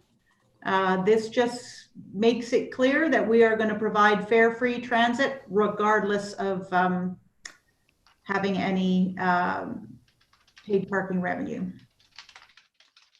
So I guess I will move that motion as a member of the Finance Committee, but I'll look to the rest of the council members to speak to it. Yes, Mayor Borman? I'll certainly support this motion. It's been my intent all along to support this initiative, and council has supported it in times past. The COVID situation has added some difficulties to moving forward with the initial intent, but I would never, ever speak against funding fare-free transit from the budget. So thanks for bringing this motion forward. Okay, thank you, Mayor Borman. And Ms. Hyde, I just don't think the word direct is correct in that motion because the Finance Committee cannot direct council, so that the Finance Committee recommend that council approve. Okay. There we go. Any other discussion on that motion? Okay, seeing none. Yes, Councillor McCallum? I'll just repeat what I said before, that, you know, the important role that Fare Free Transit inadvertently played during our pandemic this summer. The pandemic, it's not mine. And the measure of affordability during these tough times, it's really provided people, if they've had to give up their second car, etc. This really has really made a change on people, and I hear about it quite frequently. So I would encourage all my colleagues to support this. Councillor Comfort? Oh no, sorry, we still can't hear you. Apologize. I think you must be pressing a speaker button on her computer inadvertently. Okay, I will then call the question on this latest motion. All those in favor? And we lost Councillor Comfort, so we're going to say that that's carried unanimously. So we did have two other motions, I believe. Sorry, so technically she didn't vote, right? That's correct. She didn't vote. So it was carried unanimously by those who were present. That's the drawbacks of these virtual meetings. So we did want to have the discussion also around Main Street closure with the Finance Committee and the in-street patios, and get clarity from the Finance Committee whether you want to support those. So I think we have motions drafted, and maybe it is best if we start with our administrative drafted motions and work on those. Ms. Rogers, did you have those, or Ms. Hyde? Yes, I have them. So did you want to start with Main Street is what you're saying? Sure. Okay. And Stand Councillor by. Comfort, do you want to try your volume now and see if we can hear you? Can you hear me? Yes, we can. Great, thank you. Okay, so we're going to put a couple, or at least we'll start with the Main Street motion. Can you see that? Yep. Yes, we can. That Okay. the Finance Committee recommend that Council direct administration to close Main Street from May to Thanksgiving 2021, or as conditions permit, and for the expenses to be included in the 2021 COVID contingency budget. Councillor Comfort. So I'm just wondering, should that be from the tax, what's it fund? Stabilization reserve? Yes, from that reserve rather than the COVID contingency fund, because I don't think the COVID contingency budget is a bottomless bucket. It isn't, but we had included an allowance for the Main Street closure in the preliminary budget that we put forward for the COVID contingency. That's the nuanced difference between this and the transit. Yeah, thank you. Thank you. Mayor Borman? I'll support this motion happily. It's I think last year's trial run was very successful. I know it wasn't universally supported. I know there were some who didn't appreciate the effect of the closure, but by and large, and I think the majority of people, residents particularly, have appreciated that closure. And as I've said in the past, I would love to see Main Street closed every year in the summer at the very least. So this is directly related to the ongoing COVID pandemic. And in that context, I'll happily support this motion. Councillor Mara. Thank you. I too will support this. I think it's the main idea of this is safety for anyone that's traveling there, and this tends to be a busy section. And just reminding that the main idea is safety, and then from there on, we can decide after that what goes on.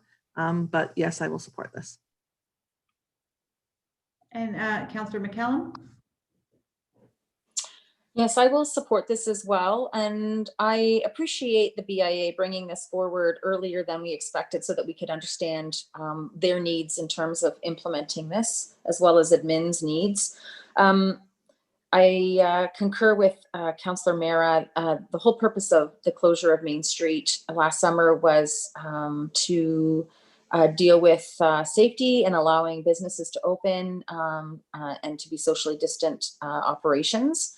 I know that there were a few businesses on unaffected blocks of the closure that felt a bit left out, and I again appreciate admin and the BIA bringing this forward early so that they can have more time to address those concerns.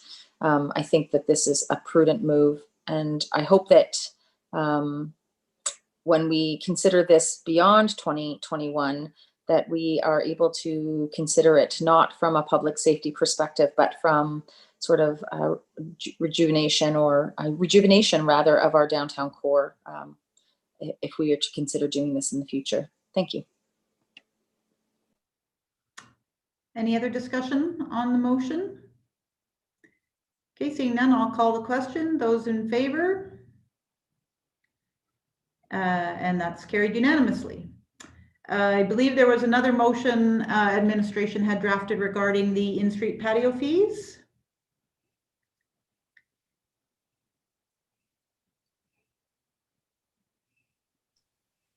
And just to be clear, this one is worded because the Finance Committee has been delegated the authority over the master fee schedule, so you don't need to direct this to be done by council or request this to be done by council.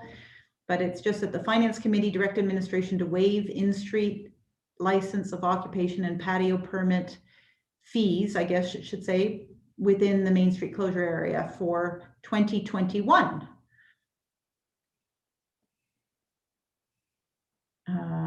There we go. Any debate or discussion on this motion?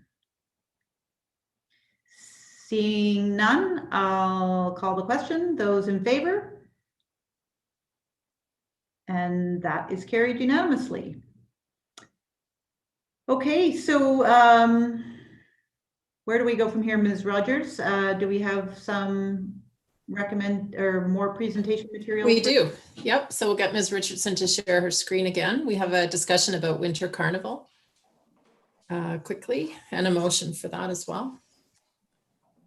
There we go. Oh dear, sorry. You'd think I'd be used to the shortcuts by now. I'm just going to advance to the Winter Carnival. There we go. And I'll speak to this one. Dr. Cottle just had to step away for another meeting. This really is a nuance. So just as a reminder, we had originally let council know as we were talking about our preliminary budget for 2021, that only Canada Day and New Year's Eve were included in the budget. The budget that you did see, the operating budget for arts and events, also includes Winter Carnival and an allowance for National Indigenous Peoples Day. And so we just wanted to clarify with council to make sure that you understand we've included those additional events and if there's support for that. And what we're asking for here is that we can actually start to spend the budget for Winter Carnival prior to the budget being approved on February 23rd, because the work actually needs to begin before that. So it's a bit of a timing issue that we have here. We're focusing on community celebration and resilience and social cohesion by getting people outside and certainly developing that within the framework for meeting the community's social needs in a safe way. This is to host a few outdoor experiences while considering that bigger spaces, fewer faces type of model.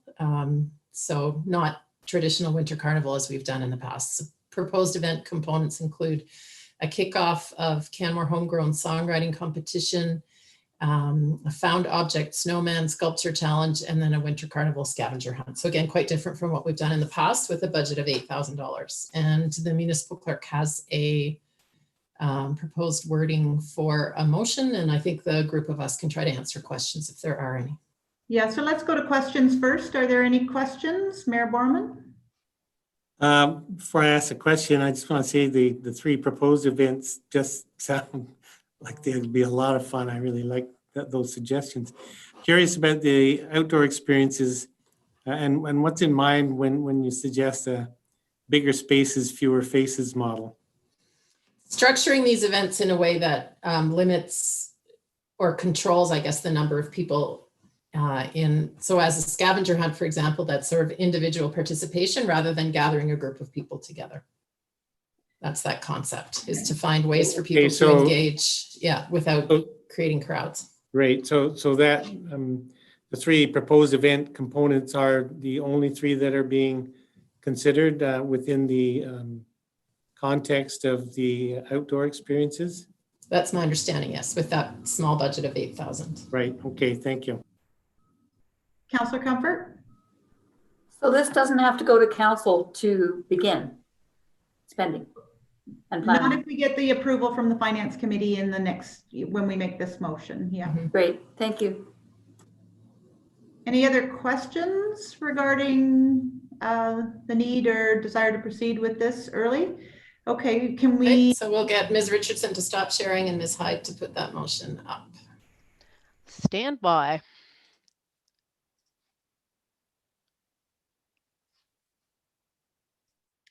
So the motion is that the finance committee authorize spending on winter carnival in advance of formal budget approval. Is there any discussion or debate on this motion? Mayor Borman? So this is a fairly broad motion and council's finance committee is considering it in the context of what we just saw on the previous slide. If you would like to insert up to $8,000, authorize spending up to $8,000 on winter carnival in advance of formal budget approval? Sure, I don't think that will hurt. I was more thinking about the specific events that might be planned. I don't think we ever get formal approval on the types of events or anything as part of the budget. Yeah, I'm just, yeah, okay. No, I'm fine with this. Thanks. Councillor Comfort? I just wanted to speak to the motion. Yes, go ahead.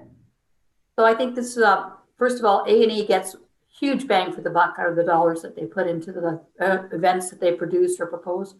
And I think that this comes at just the right time for people to get a little boost and of creativity and collectivity as a community.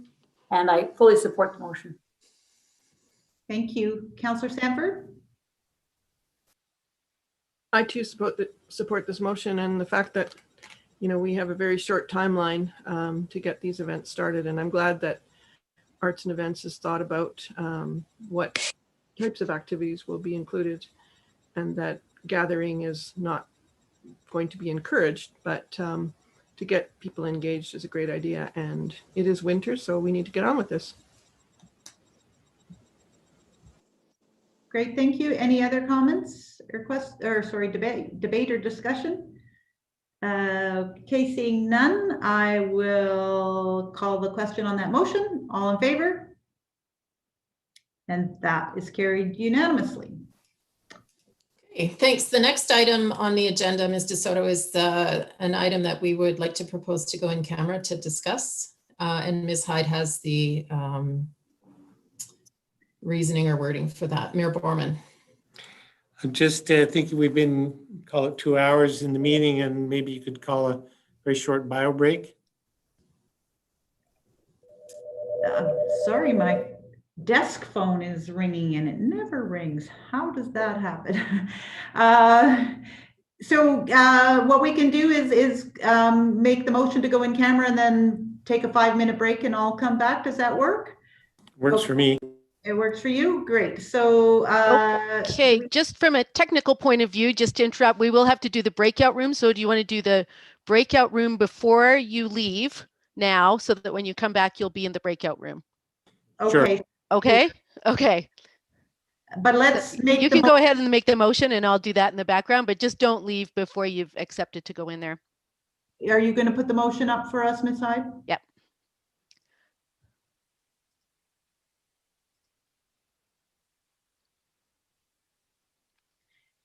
Okay, I will move that the Finance Committee go in camera to prevent disclosure of plans relating to the management of personnel that have not yet been implemented in accordance with Section 24(1)D of the Freedom of Information and Protection of Privacy Act. Those in favor? And that is carried unanimously. And then you can accept the breakout room. And then we'll have a 5-minute break. Yeah, just takes 2 seconds to set it up. So stand by.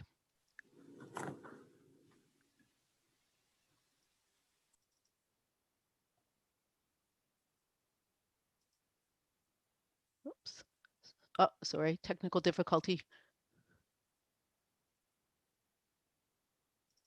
You know what? Maybe just turn your cameras off and go to the break, and I'll work on this while you're having your bio break. Thank you, Ms. All Hall. right.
1, 2, 3, 4.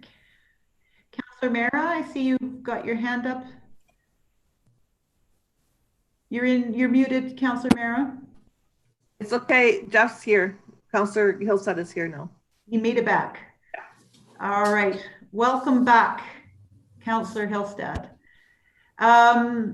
Okay, so I'm going to hand it over to Ms. Rogers to lead us just through some discussion on the costs of additional resources in our organization.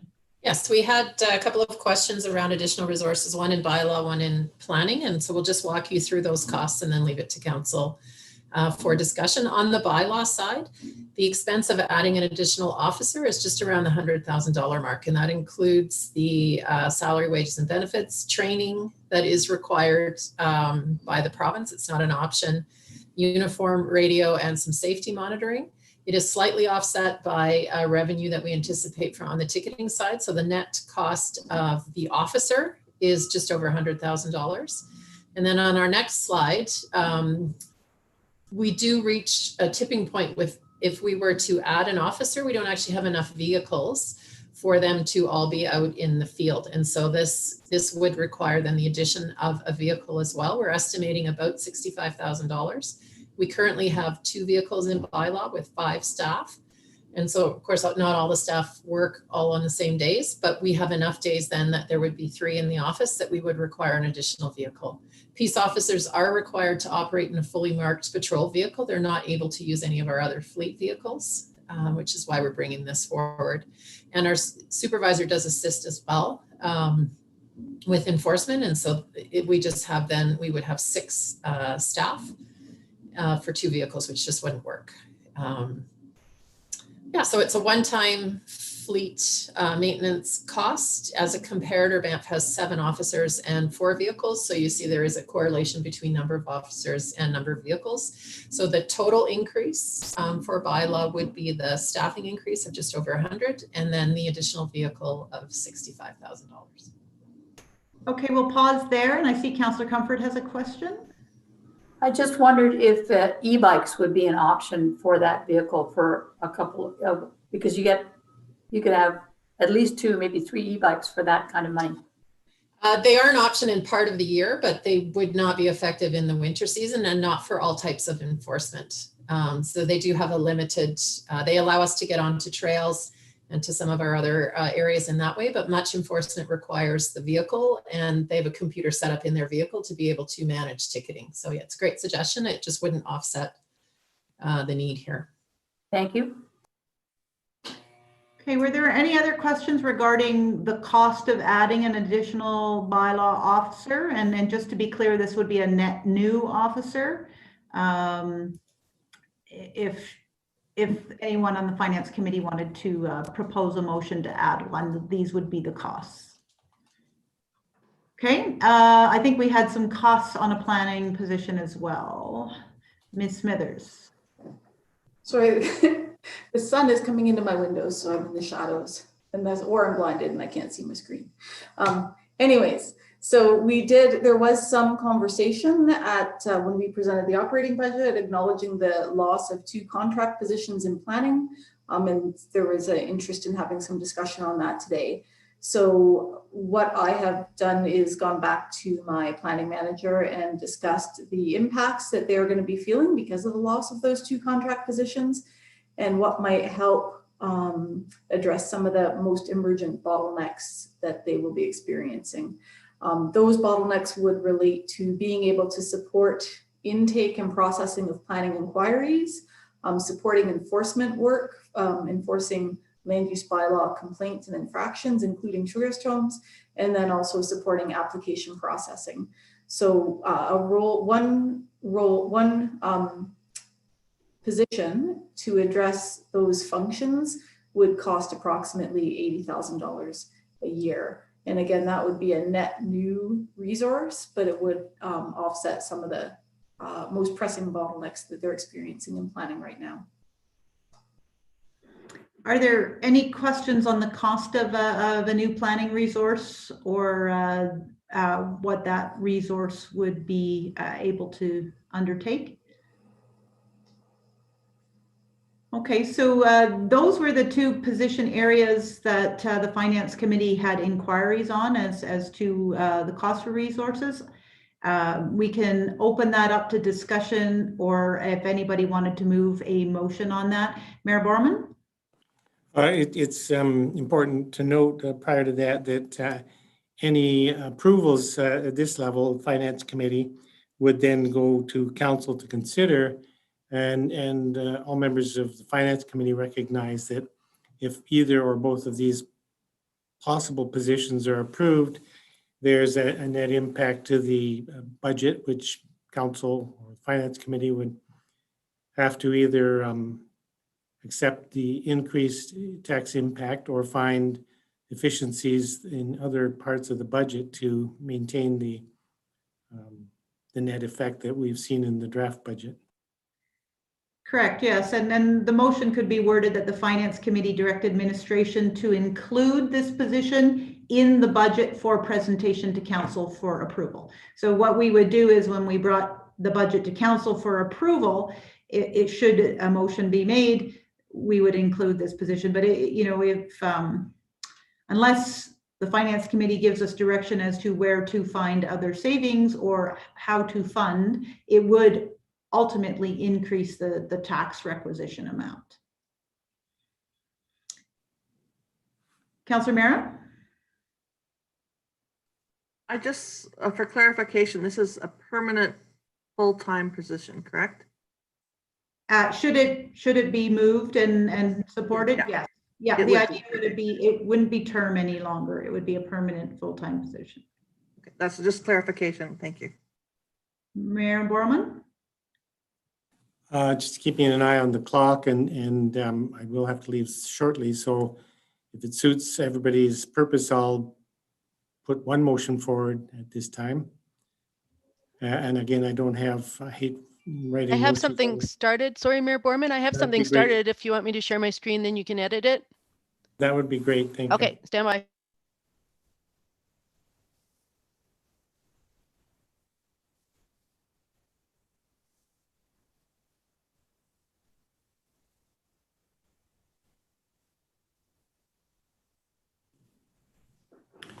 Yeah, so I'll put that motion on the table. And speaking to this, I really believe that planning department, even with the resources we've had up to this year, have been challenged to keep up with the growing demand. And I'd hate to see planning departments start to fall behind, particularly as we're intentionally improving our service delivery through a number of means in response to what we heard during the operational review and what we've heard from the development industry. This position would be, without this position, we're going to be missing some important work that has been occurring through the term position in the planning department. I appreciate that this motion, if it's carried, would result in either an increased tax demand or a need for council to look for other efficiencies within the budget to balance it out. But I don't think we can fall behind in our planning resources, which is how I see current status quo. I think we have to keep up with our intent to deliver first-rate services through our planning department. So I would encourage members of the Finance Committee to support this direction to council. Is there any discussion or debate on Mayor Borman's motion? Councillor McCallum?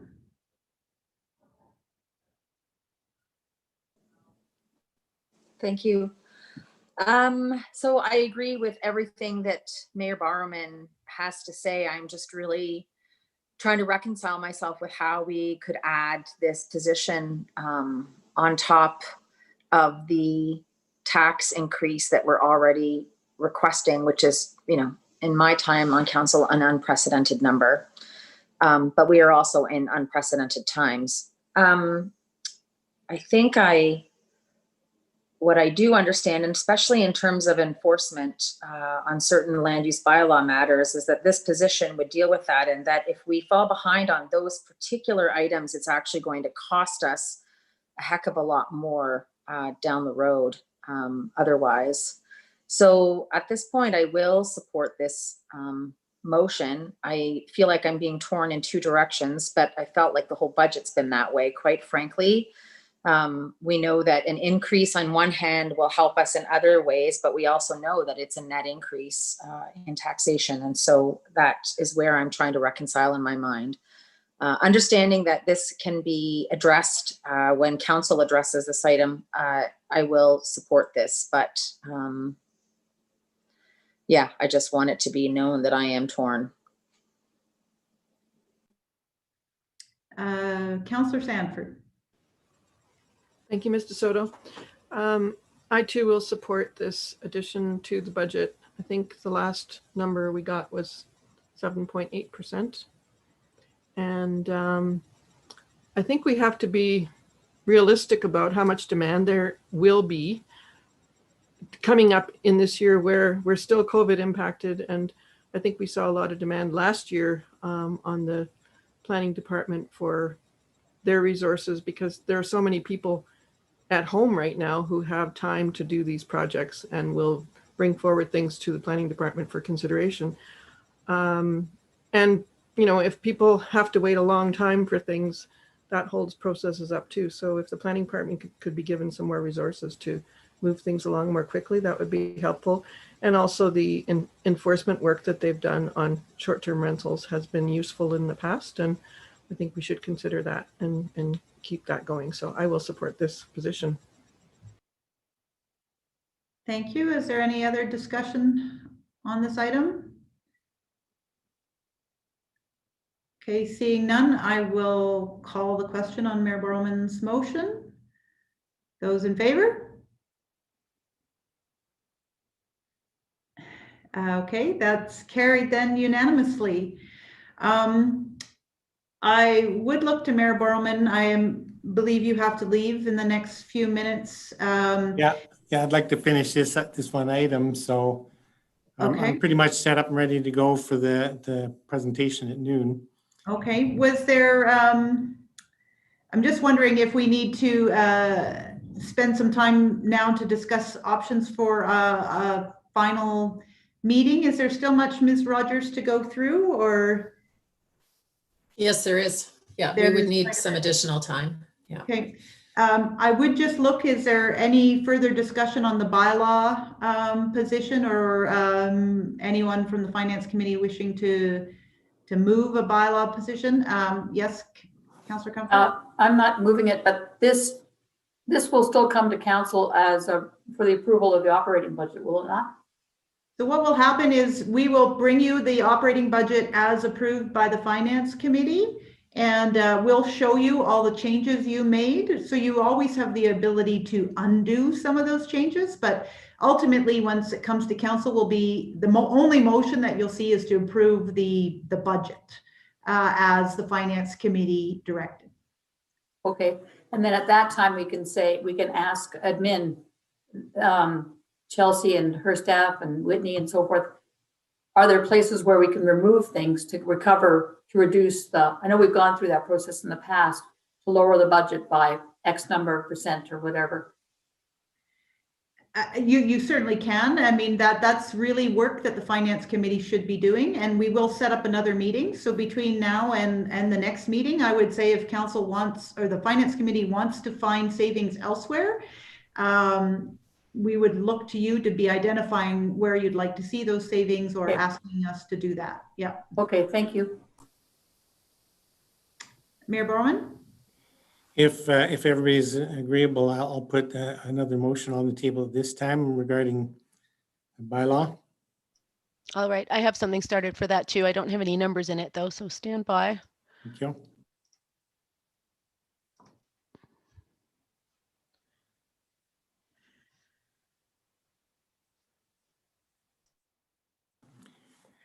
I think this wording is adequate. It sets the ball in motion, but in putting this motion on the table. My position, my thoughts are similar to what I was, how I was speaking in regards to a new planning position. I see yearly, I mean, year after year, I see growing frustration with the community, with residents in regards to the really serious challenge that our small bylaw department has in meeting all expectations. Certainly this past summer, which was an outlier, but this past summer it was clearly evident how stretched we were with bylaw enforcement at the quarry and in other parts of town. And I appreciate that we were short-staffed in that department. But we're not becoming, we're not a shrinking community. We're a growing community. There's growing need for enforcement right across the board, not only in regards to managing visitor and congestion use at a quarry, at a park, but monitoring and managing the enforcement issues around wildlife attractants. There's so many places in which I think we need to beef up our ability to enforce the intent, and I hate to see us falling behind. So I'll leave it with that and put that motion on the table. Further discussion and debate on that motion? Councillor McCallum? Thank you. Thank you, Mayor Barman. I agree with everything that you just said. I would also add that I was actually quite surprised with the amount of visitation we had this summer and the amount of people wandering through the backcountry that we didn't actually have more human wildlife conflict issues. The expectations that come from bylaw, when you speak to, the average Canmerite, half of them will saying they're doing too much, they're enforcing too much, and the other half saying they're not enforcing enough. Where are they? And this has been a common piece of feedback that I've heard over my years as a councillor, as I'm sure the rest of my colleagues have. The one thing that really is glaring to me is that this is, especially when it comes to the policing of our wild spaces, this is actually a provincial matter when it comes to wildlife human conflict. And we have really seen the provincial government really take a hands-off approach when it comes to that in recent years, and which is quite disappointing. I would be in favor of adding this to the Finance Committee budget, but I would really like to see the revenue, or not the revenue, the line item where this comes from, to come from the 1.5 supplementary positions that we provide for through our photo radar program to our RCMP budget. We have the lowest severe crime rate index number in the entire province. And so severe crime is really not a problem in our community. And I believe that although it's a nice to have these enhanced community police officer positions, that those positions of enforcement and policing would be best invested within our bylaw department. So I'm not sure how I insert this into the motion, or if that's something that comes back at council when we look at the budget as a council, but that's where I would like to see the income for this come from. So how would I do that?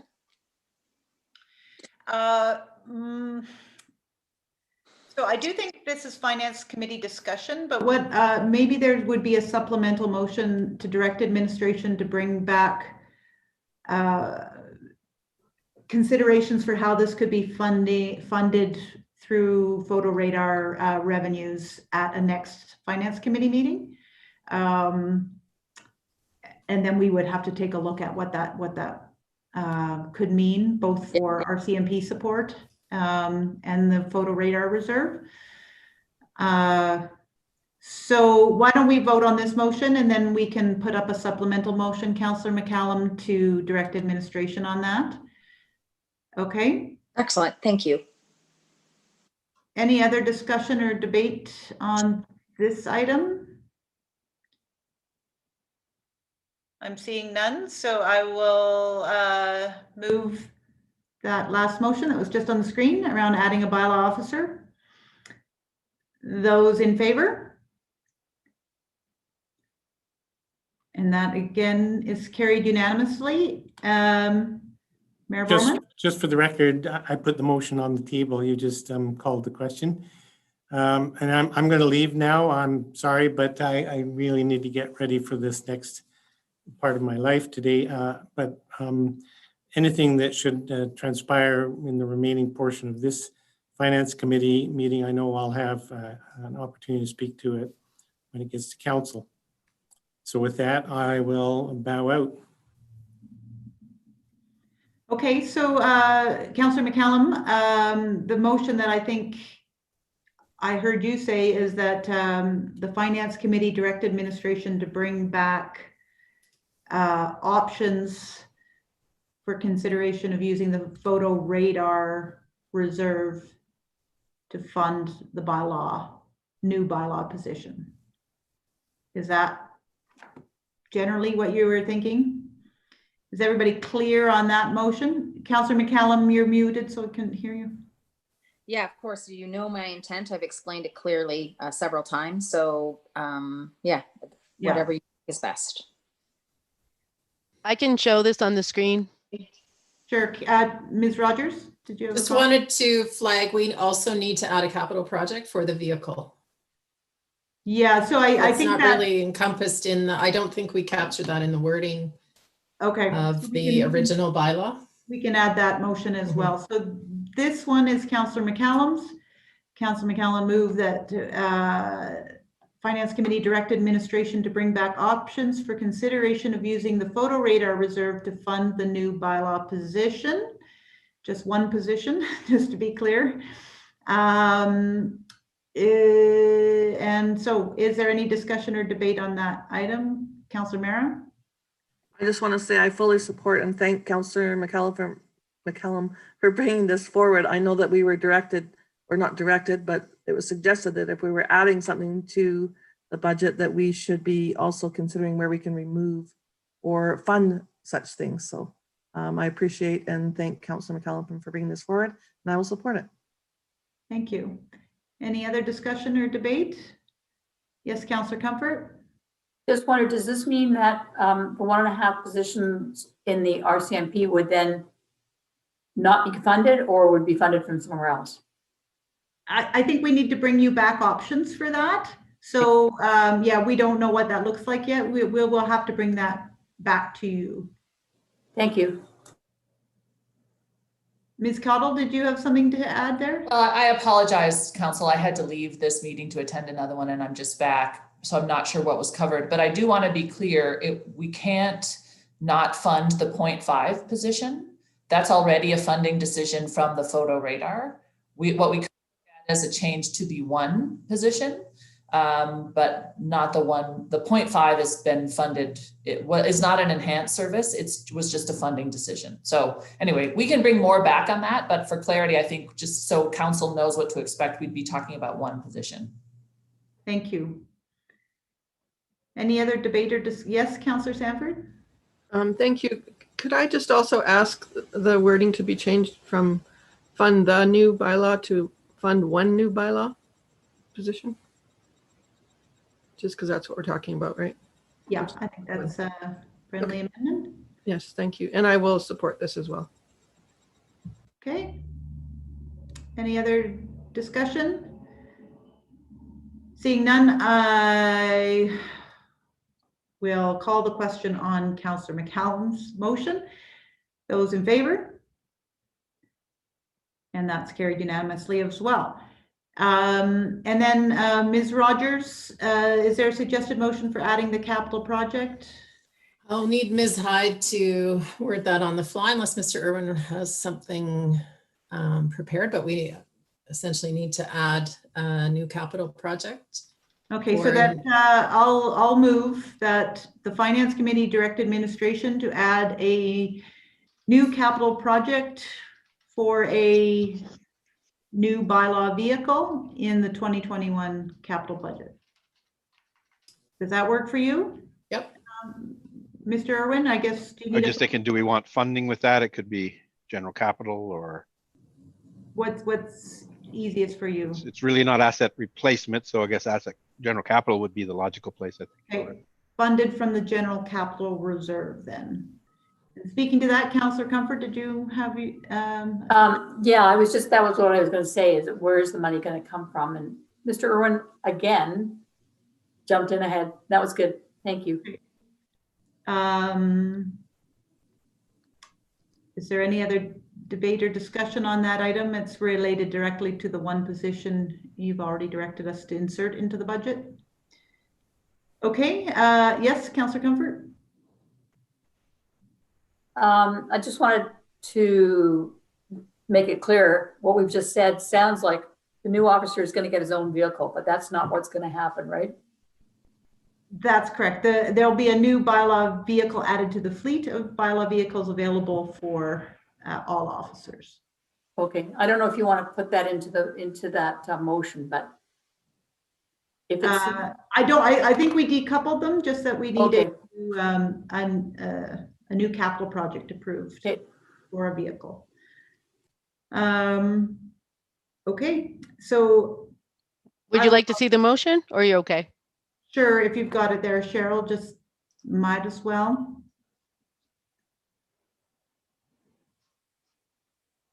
Okay. Finance Committee direct administration to add a new capital project for a new bylaw vehicle in the 2021 capital budget funded from the general capital reserve. Okay, I'll call the question on that motion. Those in favor?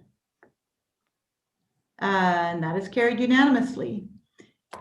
And then I do think we will need to adjourn the meeting. We had you booked till noon. It is 11:58, and we will schedule a follow-up meeting. We were looking at potentially adding it after the committee of the whole next Tuesday. You're currently scheduled, I think, for the committee of the whole till 2:30. So we could have this next meeting start at 3 o'clock. Would that work, Ms. Rogers? Yes, thank you.